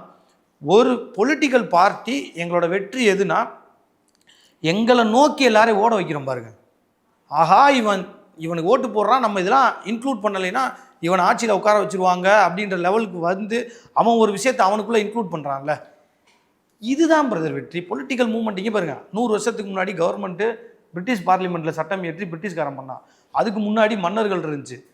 நீங்கள் போனீங்கன்னா ஒவ்வொன்றா மாறிட்டே போகும். இன்றைக்கி ஒரு ஒரு ஒரு ஒரு செட் ஆஃப் கவர்மெண்ட்டு ஒரு மாதிரியான ஒரு மாடல் இருக்குது. இப்போ நம்ம இருக்கோம், எலெக்ஷனுக்கு போகிறோம், ஓட்டு போடுறோம். இன்னும் 50 வருஷம் கழிச்சு என்னவா இருக்கும்னு யாருக்கும் தெரியாது. 20 வருஷம் கழிச்சு. ஸோ இந்த எலெக்ஷன், இந்த செட்டப், இந்த மெஷினரி, இது எல்லாம் மெக்கானிசம், இது எல்லாமே சேஞ்ச் ஆகும், எவால்வ் ஆகும், மாறும். இதெல்லாம் நம்ம வந்து வெற்றின்னு நம்ம நினைக்க முடியாது. வெற்றினா வேணும்னா எங்கள் அண்ணன் சீமான் முதல்வர் ஆனார்னா முதலமைச்சர் சீமான்னு போடலாம். நான் எம்எல்ஏ ஆனேன்னா என்னது எம்எல்ஏ கார்த்திக் ராஜான்னு போட்டுக்கலாம். அதுதான் இப்படி போடுறது வேணா எனக்கு வெற்றி. இது வரைக்கும் போட முடியாதுல்ல. இவன் ஜெயிச்சிட்டேன்னா கார்த்திக் ராஜான்னு போட்டேன், வெற்றி, கார்த்திக் ராஜா எம்எல்ஏன்னு போட்டாச்சுன்னு வேணா நினச்சிக்கலாம். பட் மக்களுக்கு ஏதாவது நடக்குமா? நாங்கள் நிறுத்தின குவாரி அவ்வளவு பிரதர். மண்ணு குவாரியாக இருக்கலாம், சவுடு மண்ணிலேருந்து மண் ஏகப்பட்டது இருக்குது. அவ்வளோ விஷயங்களை நிறுத்தியிருக்கிறோம். 8 வழிச்சாலையிலேருந்து அண்ணன் போராடாத இடம் எங்கே இருக்குது? இப்போ அண்ணன் போனாலே போராட்ட காலத்துக்கு போகிறாருன்னா அந்த போராட்டத்தையே கலைச்சி விட்றாங்களே. அண்ணன் போறாருன்னொன்னே அவர் தடுத்து அவங்கள சரி போங்கன்னு அரெஸ்ட் பண்ணி தான் தூக்கிறானே. போனால் இம்பேக்ட் தமிழ்நாடு ஃபுல்லாக ஆகணும். ஸோ இதெல்லாம் தான் வெற்றி. நீங்கள் வந்து மரம் வளர்க்குறீங்க, நல்லா வளர்க்குறீங்க, அது கொடுக்குற கனியை வந்து நீங்கள் டேஸ்ட் பண்ணுவீங்களான்னு தெரில. உங்களுக்கு அடுத்த ஜென்ரேஷன் தான் பண்ணுவாங்கன்ற மாதிரி அந்த மாதிரி இருக்குது. அதான் சொன்னேன், இந்த அரவிந்த் சாமி ஒரு இன்டர்வியூவில் சொல்லுவார், இப்போ எனக்கு அவருக்கு கால் ஒடிஞ்சு ஏதோ இருந்தாராம். அது மாதிரி இப்போ எனக்கு போகிற வழியில் ஏதோ ஆக்சிடென்ட் இல்லை உடம்பு சரியில்லை, வேறு என்ன சொல்லலாம், எவனுக்காக டைவர்ஸ் ஆகுது, கல்யாணம் பண்ணுறான், பிள்ளை பிறக்கலை, நீங்கள் ஐஏஎஸ் ஆகுறீங்க ஆகலை, இது எல்லாமே என்னது ஒரு ப்ராசஸ் தான். அச்சீவ்மெண்ட்டு வெற்றி அதெல்லாம் கிடையாது, ஒரு ட்ராவல் தான். இப்போ இங்கே வந்திருக்கு, நீங்கள் இங்கே இருக்கிற எல்லா பேரும் ஐஏஎஸ் ஆயிடுவீங்களா? ஆயிரும். சரி ஓகே, ஆயிடுங்க, சந்தோஷம், எனக்கும் நம்பிக்கை. உங்களை விடுங்க, அண்ணா நகரில் இத்தனை பேர் படிக்கிறான்ல, உங்கள் இன்ஸ்டியூட்னு சொல்ல மாட்டீங்க, அண்ணா நகரில் பல இன்ஸ்டியூட் இருக்குல்ல, படிக்கிற எல்லா பேரும் ஐஏஎஸ் ஆயிடுவானா? நீங்களும் வேட்பாளர் ஜெயிப்பாங்கன்னு நினச்சி தான் நிப்பாட்டுறீங்க. இல்லை பிரதர், அதுதான் நான் சொல்ல வரேன். நாங்களும் ஜெயிப்போம்னு நினச்சி தான் படிக்கிறோம். அது படியா, நீ ஆகுயா, ஆனா சந்தோஷம்யா. இப்போ இங்கே இருக்காங்கல்ல அண்ணா நகரில் இன்ஸ்டியூட்டில், ஓகே ஆயிடுவாங்களா ஆக முடியாதா? ப்ராக்டிக்கலாக சொல்லுங்க. கம்மி தான், பாசிபிலிட்டிஸ் கம்மி தான். அது ஒருத்தன் ஆகலை, மீதி எல்லா பேரும் ஆகிட்டீங்க. அத்தனை ஐஏஎஸ் ஆஃபீஸர் போட்டாங்க கவர்மெண்ட்டு, ஆகிட்டீங்க. ஒருத்தன் ஆகலையில் அவனோட லைஃப் வேஸ்ட்டாக, அந்த ஒரு 7 years ப்ரிப்பரேஷன் இருக்குல்ல, அது வேஸ்ட் இல்லையா? வேஸ்ட்டு கிடையாது. அப்புறம் அதே தான் வெற்றின்றது. தோல்வி எலெக்ஷனில் ஜெயிச்சாதான் வெற்றி கிடையாது. எங்களோட இந்த ட்ராவல் இருக்குல்ல, இதுதான் எங்களோட வெற்றி. நான் இன்ஜினியரிங் படித்தேன், அப்புறம் பிஎல் படித்தேன், அப்புறம் எம்எல் படித்தேன், இப்போ பிஹெச்டி பண்ணுறேன், இப்போ வாத்தியார். நான் எந்த வேலையும் செய்யலை பாருங்க. நான் இன்ஜினியரிங் படித்து இன்ஜினியர் ஆகலை, லா படித்தேன், ப்ராக்டிசிங் அட்வொகேட்டாக இருக்கேன் கொஞ்சம், மற்ற ப்ராக்டிசிங் அட்வொகேட் மாதிரி இல்லை. எல்எல்எம் படித்தேன், பிஹெச்டி போனேன், வாத்தியாராக இருக்கேன்னா ஒரு வருஷம் 2 வருஷம் வாத்தியாராக கொஞ்சம் போனேன், போகல. இப்போ நான் கொஞ்சம் தொழில் பண்ணுறேன், கொஞ்சம் அட்வொகேட்டு இதாக இருக்கேன், பொலிட்டீஷியன், இப்படி மிக்ஸ்டாக இருக்கேன். இப்போ என்னை எதில் சேர்க்குறது? ஊரில் விவசாயம் பண்ணுறான் எல்லாமே. இது எப்படி இது என்ன செய்யுது? இப்போ இது எல்லாமே வேஸ்ட்டா? இன்ஜினியரிங் வேஸ்ட்டு, லா காலேஜ் வேஸ்ட்? அப்படி கிடையாது. எனக்கு அங்கே ஒரு அனுபவம் கிடச்சிருக்கும், எக்ஸ்போசர் கிடச்சிருக்கும். அதுதான் என்னை இன்னைக்கு நான் ஏதாவது ஒரு விஷயத்தை நான் பேசுகிறேன்னா இதோட இம்பேக்ட் எங்கே இருந்திருக்கலாம். மேபி நான் இப்போ ஸ்கூல்லையோ இன்ஜினியரிங்லையோ படித்த ஒரு டைமில் வந்த ஒரு இம்பேக்டாக கூட இருக்கலாம் இன்றைக்கி நான் பேசுகிறேன். ஸோ எதுவுமே வேஸ்ட்டு கிடையாது. நாம் தமிழர் கட்சியில் இருக்கிறவங்கலாம் ஜாலியாக வேலை பார்க்குறான். எங்களுக்கு வெற்றி தொழிலாம் இல்லை. நான் போகிறது, மக்களை பார்க்குறது, சொல்கிறது, இந்த கொள்கைகளை பேசுகிறது, மக்கள்கிட்ட உரையாடுறது, இதுதான் வெற்றி வரும். இன்றைக்கி மக்கள்கிட்ட நல்ல வரவேற்பு இருக்குது, ஆன்டி இன்கம்பன்சி இருக்குது. பணம் கொடுக்காமல் தேர்தலில் நின்னால் நாம் தமிழர் கட்சி மட்டும்தான் ஜெயிக்கும். அதில் ஒன்றும் மாற்று கருத்தே கிடையாது. வெற்றி தோல்வின்றது எங்களுடைய பயணம்தான். சரிங்க, ரொம்ப நன்றிங்க. நன்றி பிரதர். ஆனால் ஒரு சின்ன இதுதான், இப்போ ஃபுல்லாக ப்ரோ பேசுகிற மாதிரி கல்லுன்னு பேசியிருந்தாரு. அதோட ஒரு மோசமான கல் வந்து தமிழ்நாட்டில் எலெக்ஷனில் போடுற கல்ல ஓட்டு.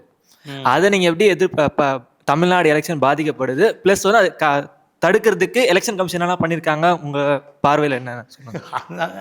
அதாங்க எங்கள் பிரச்சனையே இல்லை. இப்போ கல்லை ஓட்டு போடுறது, காசு கொடுக்கறது, இதெல்லாம் தான் பிரச்சனையாகவே இருக்குது. இது நம்ம இது வந்து டோட்டலாக தான் சொல்கிறேன்ல. நான் வந்து என்னுடைய கருத்தாக ஒன்று சொல்லுவேன்.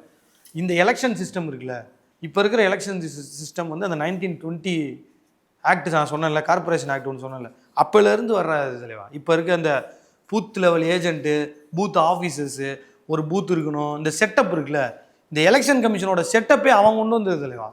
பிரிட்டிஷ்காரன் நம்மகிட்ட கொண்டு வந்தது.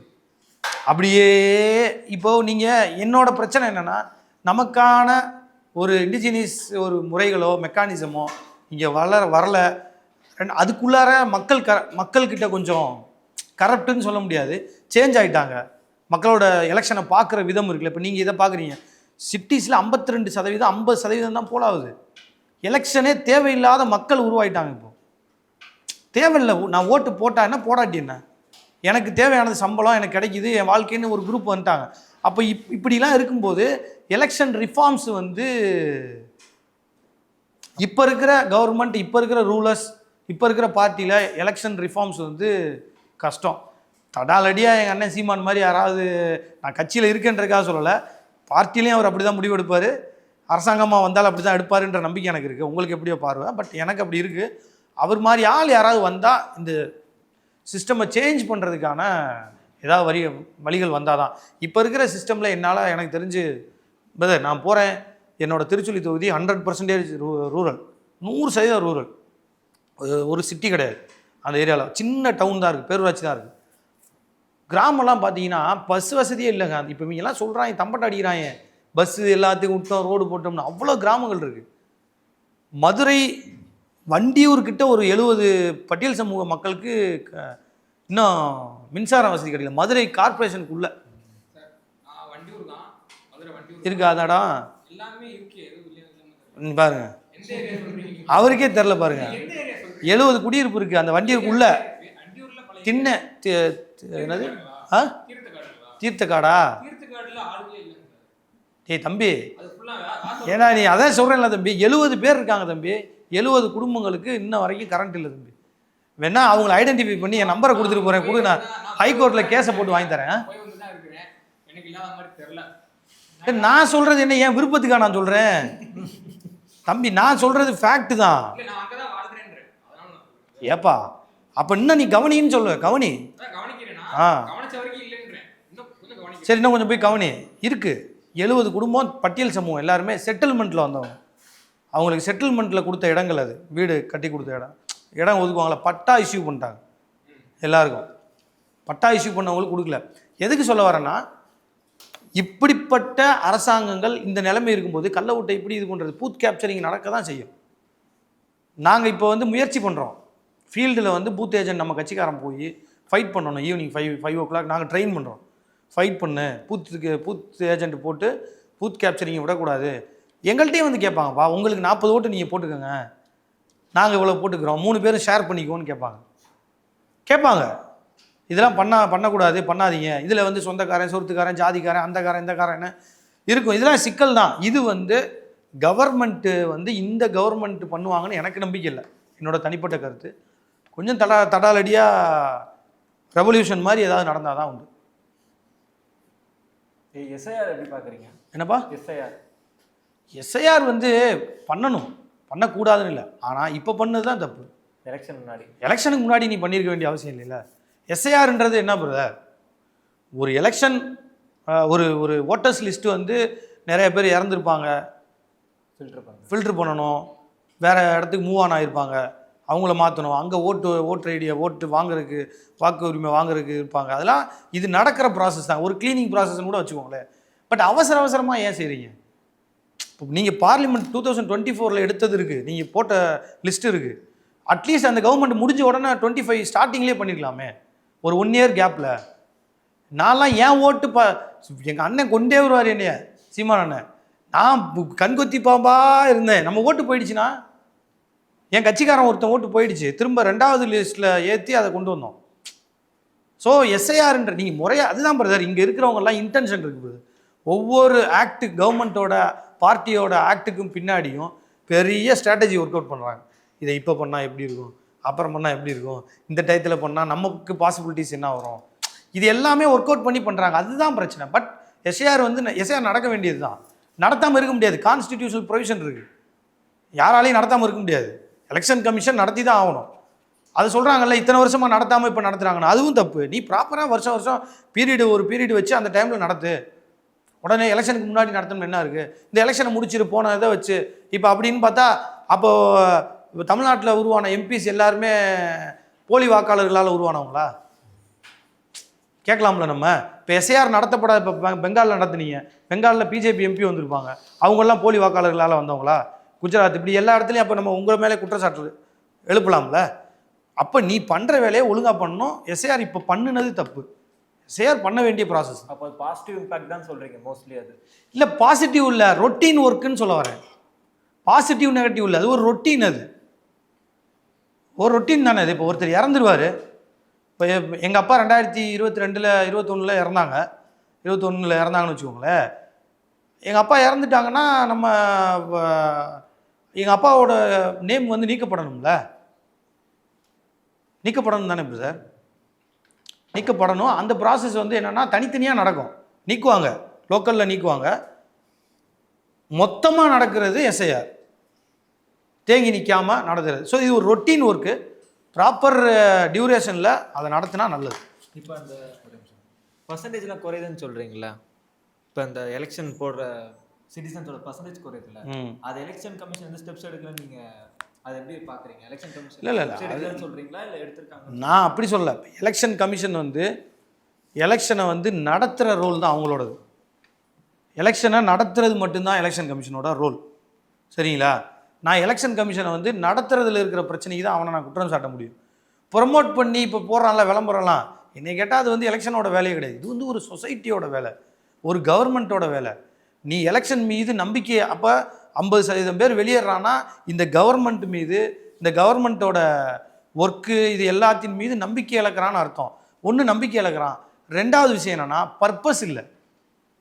அரசாங்கத்தை இப்போ எக்கனாமிக் இந்த அர்பனைசேஷன் இருக்குல்ல, இந்த அர்பனைசேஷன் காலத்தில், இந்த கன்சியூமரிசம் வளர்ந்து வர்ற இந்த காலத்தில் எலெக்ஷன் எனக்கு தேவையில்லை என்ற ஸ்டேஜுக்கு ஒரு மனிதன் வரான். அப்போ தகுந்த சட்டம் எடுத்து வரணும், எலெக்ஷன் ரைட் டு ஓட் அப்படிலாம் கொண்டு வரணும்னு அது கொண்டு வர முடியாதுல்ல, அது டெமோக்ராட்டிக் அகைன்ஸ்டாக இருக்கும்ல. பர்பஸ் எஜுகேஷன் பண்ணணும். இப்போ உதாரணத்துக்கு இப்போ எனக்கு அம்பானி போய் ஓட்டு போடுறாரான்னு தெரில, மேபி அவர் பொது மனிதராக இருக்கிறதுனால போடலாம். பல பணக்காரர்கள் போடுறது இல்லைன்னு வச்சுக்கோங்களேன். ஒரு எம்ப்ளாயி எடுத்துக்குவோம், 10 லட்சம் மாதம் சம்பளம் வாங்குறேன் போடல அப்படின்னா, அவனுக்கு அப்போ புரியலை எஜுகேஷன், அவனுக்கு எஜுகேட் பண்ண விதம் பாருங்கள். அவனோட எஜுகேஷன் வந்து சொசைட்டியிலேருந்து அவன் எக்ஸ்க்ளூட் ஆகியிருக்கிறான். நான் ஓட்டு போகிறதுனால என்னை 10 லட்சம் எனக்கு வருமா, அதில் பிரச்சனை இல்லை, போடுறதுனாலையோ போடாததுனாலையோ. பட் நான் போடுற ஓட்டு இந்த கவர்மெண்ட்டை டிசைட் பண்ணக்கூடிய ஒரு ஓட்டு. இந்த வரக்கூடிய கவர்மெண்ட்டு தான் பல மக்களை பாதுகாக்கிறதுக்கோ அவங்கள பாதிப்புக்குள்ளாக்குற பிரச்சனையிலேருந்து மீட்டெடுக்கிறதுக்கோ அதை உருவாக்குற ஒரு ஓட்டு, அந்த கவர்மெண்ட்டை டிசைட் பண்ணுற ஓட்டு. ஸோ எனக்கு பர்சனலாக அதில் எந்த ஒரு இது இல்லைன்னா கூட நான் போய் ஓட் பண்ணணும், இது ஒரு பொது வேலை அப்படின்றத மனநிலை கூட, புரிதல் கூட அவருக்கு வரல. அப்போ அவரோட எஜுகேஷன் இந்த சொசைட்டியோட சிக்கல். அது எல்லாரோட ரோல் இருக்குது. நீங்கள் ரூரல் ஏரியா பாருங்கள், ரூரல் ஏரியா 70-80% ஓட்டு விழுவும். வயசான பாட்டி நடக்க முடியாது. ஏன்னா அவங்களுக்கு நான் ஒரு கலவைக்கீழாக கூட ஒரு வார்த்தை சொல்கிறேன். நம்ம ஓட்டு கேட்க போகும்போது பிச்சைக்காரனை பார்த்தாலும் அண்ணே ஓட்டு போட்டு, அவனுக்கு ஓட்டு இருக்கா இல்லையானே தெரியாது அந்த ஊரில், ஆனால் வேறு வழி இல்லை, அண்ணே வணக்கம்ண்ணே. அப்போ அவனுக்கு ஒரு இது வரும்ல, எவனும் மதிக்க மாட்டான். எலெக்ஷன் டயத்தில் எல்லாரும் மதிப்பான். ஒரு பாட்டி உட்காந்துருக்கோம் வீட்டுக்கு வெளியில், அந்த பாட்டிக்கு காது கேட்குதா கண்ணு தெரியலையா எதுவுமே எனக்கு தெரியாது. நாங்கள் போவோம், நோட்டீஸை கொடுத்துட்டு விவசாய சின்னத்துக்கு ஓட்டு போட்டுதா அப்படின்ட்டு வருவோம். இப்போ பாருங்கள், ரூரல் ஏரியாவில் இன்னும் சொல்லப்போனால் கீழ்த்தட்டு மக்கள் இருக்காங்க இல்லையா, அவங்களுக்குலாம் இந்த எலெக்ஷன் என்ன பண்ணுதுன்னா, தான் கொடுக்குற இடத்துலையும் இன்னொருத்தன் வாங்குற இடத்துலையும் வர்றான். புரியுதுங்களா அவங்களுக்கு? அப்போ என்ன பண்ணுறான்னா, ஓட் பண்ணணுன்ற எண்ணம் அவனுக்கு ஆட்டோமேட்டிக்காக வந்துடுது. நான் வரேன், நான் அவனுக்கு போடுறேன், போ போட்டு போடுறேன், சரிப்பா சரி போட்டுறேன் போ. அந்த இடம் வருதுல்ல சொசைட்டியில், அது ஒரு இம்பேலன்ஸ்டு சொசைட்டியில் இப்படி ஒரு பொசிஷன் அவனுக்கு கிடைக்கும்போது அவன் ஆர்வமாக வந்து ஓட் பண்ணுறான். பட் சிட்டியில் ஒரு அப்பர் கிளாஸில் பார்த்தீங்கன்னா யாரோடையும் தொடர்பில் கூட இல்லை. அவன் சர்க்கிளே வந்து ரொம்ப லிமிட்டட் சர்க்கிளாக இருக்காங்க. அப்படி இருக்கும்போது நான் ஓட்டு போட்டால் என்ன போராட்டி என்ன, இதுதான் கேட்பான். ஓட்டு போட்டால் என்ன போராட்டி என்ன அப்படின்னு கேட்பான். ஸோ இந்த இம்பேலன்ஸ் தான் அதுக்கான சிக்கல். இது வந்து ஒருத்தவங்கள எலெக்ஷன் கமிஷனையோ ஒருத்தரையோ சொல்ல முடியாது. நிறைய இதில் கலெக்டிவ். இன்னும் என்னை கேட்டால் லிட்ரேச்சர், சமூகத்தில் ஒரு இலக்கிய லிட்ரேச்சர் வாசிப்புகளோ லிட்ரேச்சரோட எமர்ஜோ குறைஞ்சது கூட இது காரணமாக இருக்கலாம். சமூகத்தை பற்றி புரிஞ்சுக்கல. நான் சிட்டியில் வாழ்ந்தாலும் ஒரு லிட்ரேச்சரை படித்தேன்னா கிராமத்தை பற்றி தெரிஞ்சுக்கலாம், கிராமத்தில் வாழ்ந்தால் சிட்டியை பற்றி தெரிஞ்சுக்கலாம், வாழ்வியலை தெரிஞ்சுக்கலாம். சினிமாக்கள் லிட்ரேச்சர் அளவுக்கு இல்லை, அது வேறு மாதிரி போயிடுச்சு. ஸோ இது கூட இதுக்கான காரணமாக இருக்கலாம், மனித தொடர்பு இந்த மாதிரி. ஸோ இது ஒரு கலெக்டிவான இஷ்யூ. பட் இதை கண்காணிக்கணும். யார் கண்காணிக்கணும்? எங்களை மாதிரியான ஆட்கள் நிறையா பேசணும். இந்த கம்மியான பர்சன்டேஜ் விழுகிறது யாரை பாதிக்கும்னா எங்களை தான் பாதிக்கும், அவங்கள பாதிக்காது, எங்களை தான் பாதிக்கும். ஸோ எங்களை மாதிரியான ஆட்கள், நியூ பிளேயர்ஸ் வந்து நாங்கள் அதில் நிறைய கான்சன்ட்ரேட் பண்ணுறோம். விழிப்புணர்வாக அதை பற்றி நல்லா பேசுகிறோம். இப்போ ஓட்டு போடுப்பா அப்படின்னு சொல்கிறோம், அதுக்கான காரணங்களை சொல்கிறோம். சரி பிரதர், ஒரே ஒரு கொஸ்டின். உண்மையான தமிழ் தாய் வாழ்த்த தமிழ்நாடு எப்போ பாடும்? இப்போதான் சீமானண்ண கூட்டத்தில் பார்த்துட்டு தான் தமிழ்நாடே பாடணும். கைதட்டுங்கப்பா. சீமானண்ண கூட்டத்தில் தமிழ்நாடே பாடணும். ஸ்கூல்ல, காலேஜ்ல, எல்லா இடத்துலையுமே அந்த பாட்டு பாடணும். அது எப்போ நடக்கும்? எல்லாரும் ஓட் பண்ணுங்க, அண்ணன் முதல்வர். ஆனால் அடுத்த நாள் அண்ணன் பதவியேற்கிற விழாலே நடக்கும், அது தமிழ்நாடே கேட்கும். நன்றி. ஆனால் இப்போ நாம் தமிழர் கட்சி திராவிட கட்சிகள் மீதும் பெரியார் மீதும் முழுசாக வந்து விமர்சனம் வைக்கிறீங்க. உங்களுக்கு சக்திகளை வந்து அதிலே செலுத்துகிற மாதிரி இருக்குது. இன்னொரு பக்கம் ஒன்றிய அரசு பார்த்தோம் அப்படின்னா டிசம்பர் மாதம் அணுசக்தி துறையில் தனியார் மயம் கொண்டு வரணும் அப்படின்னு ஒரு மசோதா வந்து தாக்கல் பண்ணியிருந்தாங்க. அதனை எதிர்த்து நாம் தமிழர் கட்சி ஏதாவது குரல் கொடுத்ததா அப்படின்னு பார்த்தோன்னா எனக்கு தெரிஞ்சு இல்லை அப்படின்னு தான் நினைக்கிறேன். அப்போ உங்களுடைய முழு கவனமும் திராவிட கட்சிகளையும் இல்லை பெரியாரையும் விமர்சிக்கிறது மூலிமா இது வந்து ஈஸியாக உள்ள வருது இல்லை. இப்போ மக்களுக்கு எது தேவை? இந்த மசோதா வரக்கூடாது, இது பெரும் ஆபத்து வரக்கூடிய மசோதா. அப்போ இதுக்கு எதிர்ப்பு தெரிவிக்காம இதை மட்டுமே கவனம் செலுத்துறது எப்படி எடுத்துக்கிறது? இப்போ நான் ஒரு சமீபத்தில் அந்த ஊர் கூடங்குளத்துக்கு போனேன். ஒரு விஷயமா, பர்சனல் விஷயமா போனேன். கூடங்குளத்தில் எத்தனை நாள் போராட்டம் நடந்துச்சு? 1000 நாளுக்கு மேலே போராட்டம் நடந்துச்சா? இப்போ கூடங்குளம் நடக்காமல் இருக்கா? நடந்துக்கிட்டு இருக்கு. உள்ளூர்காரங்க வேலை பார்க்குறாங்க, தொழில் பண்ணுறாங்க, பக்கத்தில் லே அவுட் வர ஆரம்பிச்சிச்சு. அந்த மக்கள், அந்த ஒரு அண்ணன்லாம் என்னைய விடுப்பா, அது வந்ததுனால ஏதோ எனக்கு வேலை கிடச்சிச்சின்னு சொல்கிறாங்க. இப்போது ஆனால் தன்னெழுச்சியாக எழுந்த கூட்டம் மக்கள் எந்த கட்சி சார்ந்தும் வந்து அது தன்னெழுச்சியாக வந்தாங்க. பொலிட்டிக்கல் பார்ட்டிஸ், எங்கள் பார்ட்டி அண்ணனும் போனார், எல்லாருமே போனாங்க, எல்லாருமே அதில் பார்ட்டிசிபேட் பண்ணாங்க. ஈவன் அன்னைக்கு இருந்த ஜெயலலிதா கவர்மெண்ட், அவங்க கவர்மெண்ட்டுன்னு நினைக்கிறேன், அவங்க கவர்மெண்ட், அது அந்த கவர்மெண்ட்டே அதுக்கு வந்து போராட்டத்தை வந்து என்கரேஜ் பண்ணாமல் நாங்கள் பேசுகிறோம், யூனியன் கவர்மெண்ட்டை பேசுகிறோம்னு தான் சொன்னாங்க. ஸோ எதுக்கு இந்த பாயிண்ட்டை சொல்ல வரேன்னா, நீங்கள் இந்த மத்திய அரசாங்கத்தை நாங்கள் கண்டுக்கல, இல்லை வந்து நீங்கள் குரல் கொடுக்கல, நீங்கள் இந்த மசோதாவை இது பண்ணல, இது ஆபத்தானது, நாங்கள் என்னைக்காவது ஆபத்து இல்லைன்னு சொல்லியிருக்கோமா? ஆபத்துன்னு தான் சொல்கிறோம். எல்லா போராட்டங்களும் இந்த மசோதாவை நீங்க மக்கள் இடத்தை கொண்டு போனாதான் இது பெரிதளவுல பேசப்படும், அது பின்வாங்கப்படும் இல்லையா ஒன்றிய அரசு? அதை நீங்க எடுத்துக்கல. நான் சொல்ல வரேன், அதுக்கு தான் சொல்ல வரேன். பரந்தூரில் 1000 நாளாக போராடிட்டு இருக்கான், அதை நிறுத்த முடியல. ஹைட்ரோ கார்பனை வந்து தடுத்துட்டோம்னு சொல்கிறாங்க, ஆனால் நடந்துகிட்டு தான் இருக்குது. புதுசாக எதுவும் வரல, பட் நடந்துக்கிட்டு தான் இருக்குது. கூடங்குளத்தை தடுக்க முடியல. மக்கள்கிட்ட கொண்டு போய் விழிப்புணர்வு ஏற்படுத்தி எவ்வளோ செய்ய முடியுமோ நாங்கள் செஞ்சிட்ருக்கோம், ரிசல்ட்டையும் நாங்கள் பார்க்குறோம். அதே சமயத்தில் இது பெரியாரையும் திராவிட இயக்கங்களையும் விமர்சிப்பது மட்டுமே எங்களுடைய நோக்கம் அல்ல. அதை ஏன் விமர்சிக்கிறோம்னா, இந்த பிஜேபி கவர்மெண்ட், இந்த union government, even Congress or BJP, எந்த கவர்மெண்ட்டாக இருந்தாலும் சரி, மத்தியில் ஆளக்கூடியவங்க மாநிலங்களுக்கு எதிராக தான் செயல்படுறாங்க. அந்த திட்டங்களுக்கு, எல்லா திட்டங்களையும் கொண்டு வராங்க, குறிப்பாக தமிழ்நாட்டுக்கு கொண்டு வராங்க, தமிழ்நாட்டுக்கு விரோதமாக செயல்படுறாங்க. இதுக்கு ஆதரவாக நிற்கிற கட்சி எது, ஐடியாலஜி எது? எங்களை வந்து நாங்கள் தீவிரமாக எங்களால் அவங்கள எதிர்க்க முடியலை, அதுக்கு காரணம் முட்டுக்கட்டையாக நிற்கிறதே இந்த கட்சிகள் தான் அப்படின்ற இடத்துல தான் நாங்கள் அவங்கள அதிகமாக ஃபோக்கஸ் பண்ணுறோம். இப்போ நீங்கள் சொல்கிறீங்கல்ல, மக்கள்கிட்ட கொண்டு போகணும்ல, அதை நீங்கள் பண்ணலாம்ல, நீங்கள் இவங்களே எதிர்க்கிறீங்களே. சரி, நாங்கள் தப்பு பண்ணிட்டோம், எங்களை விட நீங்கள் சீஃப் மினிஸ்டராக இருக்கீங்க, உங்களோட ரோல் அதிகம், உங்கள்கிட்ட கையில் கொஞ்சம் பவர் இருக்குது, நீங்கள் என்ன பண்ணீங்க? அப்போது ஒரு பொலிட்டிக்கல் அவங்க இதெல்லாம் செய்யலை அப்படின்றதுனால தான் நாம் தமிழர் கட்சி புதுசாக உருவாகுது. அவங்களுடைய கல நிலைப்பாடு என்னன்னு பண்ணுறோம் இல்லை, அதான் நான் சொல்கிறேன், உங்கள் அண்டர்ஸ்டாண்டிங்க்கு தான் அதை சொல்கிறேன். அவங்க பண்ணலைன்னு சொல்லி நாங்கள் வந்துட்டோம்ல, பண்ணலைன்னு யாருமே புறக்கணிக்கல. மேபி நீங்கள் புறக்கணிக்கலாம், இல்லை நீங்கள் புறக்கணிக்காமல் இருக்கலாம். யார் புறக்கணிக்கிறா? இன்றைக்கும் வந்து அவங்க தானே ஆட்சியில் இருக்காங்க, இந்த தேர்தலில் அவங்க தானே நிற்கிறாங்க, அவங்கள்ட்ட தானே மந்திரி பதவி இருக்குது, அடுத்து பாசிபிலிட்டிஸ் இருக்கக்கூடியது ஏடிஎம்கே கவர்மெண்ட்டுன்னு தானே சொல்கிறாங்க. இந்த மண் திராவிட மண், பெரியார் மண்ணுன்னு இவங்க தானே சொல்கிறாங்க. ஒரு பொலிட்டிக்கல் மூமெண்ட்டை நீங்கள் எந்த மூமெண்ட்டையுமே வளர விட மாட்டீங்களே மக்கள்கிட்ட. அப்போது நான் என்ன பண்ண முடியும்? அதிகாரத்தில் இருக்க நீ செய்ய மாட்டேங்கிற. வேலை நான் வந்து என்னுடைய மூமெண்ட்டை பெருசாக்கணும், வளர்த்தெடுக்கணும், தலைவராக உருவாகணும், அதிகாரத்தை கையில் எடுக்கணும். அந்த வேலையை நான் செஞ்சுக்கிட்டு இருக்கேன். இதை நான் ஆதரிக்கிறேனா எதிர்க்கிறேனான்றதான் நீங்கள் பேசணுமே ஒழிய, கேள்விக்கு உள்ளாக்கணுமே ஒழிய, இந்த இடத்துல இதை அட்ரஸ் பண்ணீங்களா, அந்த இடத்துல அட்ரஸ் பண்ணீங்களா? ஏங்க 1000 போராட்டங்களுக்கு அட்ரஸ் பண்ணிட்டார் அண்ணன். போராட்டத்துக்கு அட்ரஸ் பண்ணதை ஃபுல்லாக இவங்க சொல்லிட்டாங்களா, கிரெடிட் கொடுத்துட்டாங்களா? இன்னைக்கு உட்காந்து, இன்னைக்கு நான் பர்சனலாக சொல்கிறேன், அந்த ஒருத்தர் கூட இப்போ போய் இன்டர்வியூ எடுத்தார். மடப்புறம் பிரச்சனை நடக்குது, ஊருக்கே தெரியும் நாம் தமிழர் கட்சி தான் மடப்புறம் அஜித்குமார் விஷயத்தில் வேலை பார்த்ததுன்னு. நானும் பார்க்குறேன் அவரோட 30 நிமிஷம் அன்னைக்கு போட்ட இன்டர்வியூ. நாம் தமிழர் கட்சி பேரை கூட சொல்லுங்க அவர்.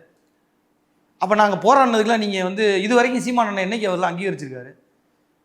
நான் ஊடகத்தை தான் சொல்கிறேன், பொது ஆளுன்ற ஆள்லாம் சொல்கிறேன். இவ்வளவு திமுக கூட நான் சொல்லலை. பொது ஆட்களே நாங்கள் பண்ணுற போராட்டங்களை யாரையும் மதிக்கலை, அங்கீகரிக்கலை. அப்போது இது ஒரு இஷ்யூ இல்லை எங்களுக்கு. நாங்கள் ஆதரிக்கிறோமா எதிர்க்கிறோமா? அப்போ நீங்கள் கேளுங்க, எதிர்க்கிறோன்னு தான் சொல்லுவோம். எங்களோட கொள்கை எதிர்க்குது, அதுக்கு எதிரான திட்டங்களை வச்சுருக்கிறோம், எதிரான திட்டங்கள் வச்சுருக்கிறோம், அதை எதிர்கால திட்டங்கள் எங்கள்கிட்ட இருக்குது. அப்போ இதை தான் பார்க்கணுமே ஒழிய, எங்களோட முழு வேலை வந்து கட்சி ஆரம்பித்ததே பெரியாரை எதிர்க்கிறதுக்கும் திராவிட இயக்கத்தை எதிர்க்கிறதுக்கெலாம் கிடையாது. அது ஒரு போர்ஷன். அதை நான் எதிர்க்கலைன்னா நான் அடுத்த கட்டத்துக்கு போக முடியாது. 70 ஆண்டுகளுக்கான காரணங்கள் அது ஒன்றா இருக்கும்போது அதை நான் எதிர்க்கிறேன், தீவிரமாக எதிர்க்கிறேன், அவ்வளோதான். ரொம்ப நன்றி. எங்களுடைய இவ்வளோ நேரம் உங்கள் நேரத்தை பகிர்ந்ததுக்காக ரொம்ப நன்றி. ஒரு சின்ன பரிசு. நன்றி.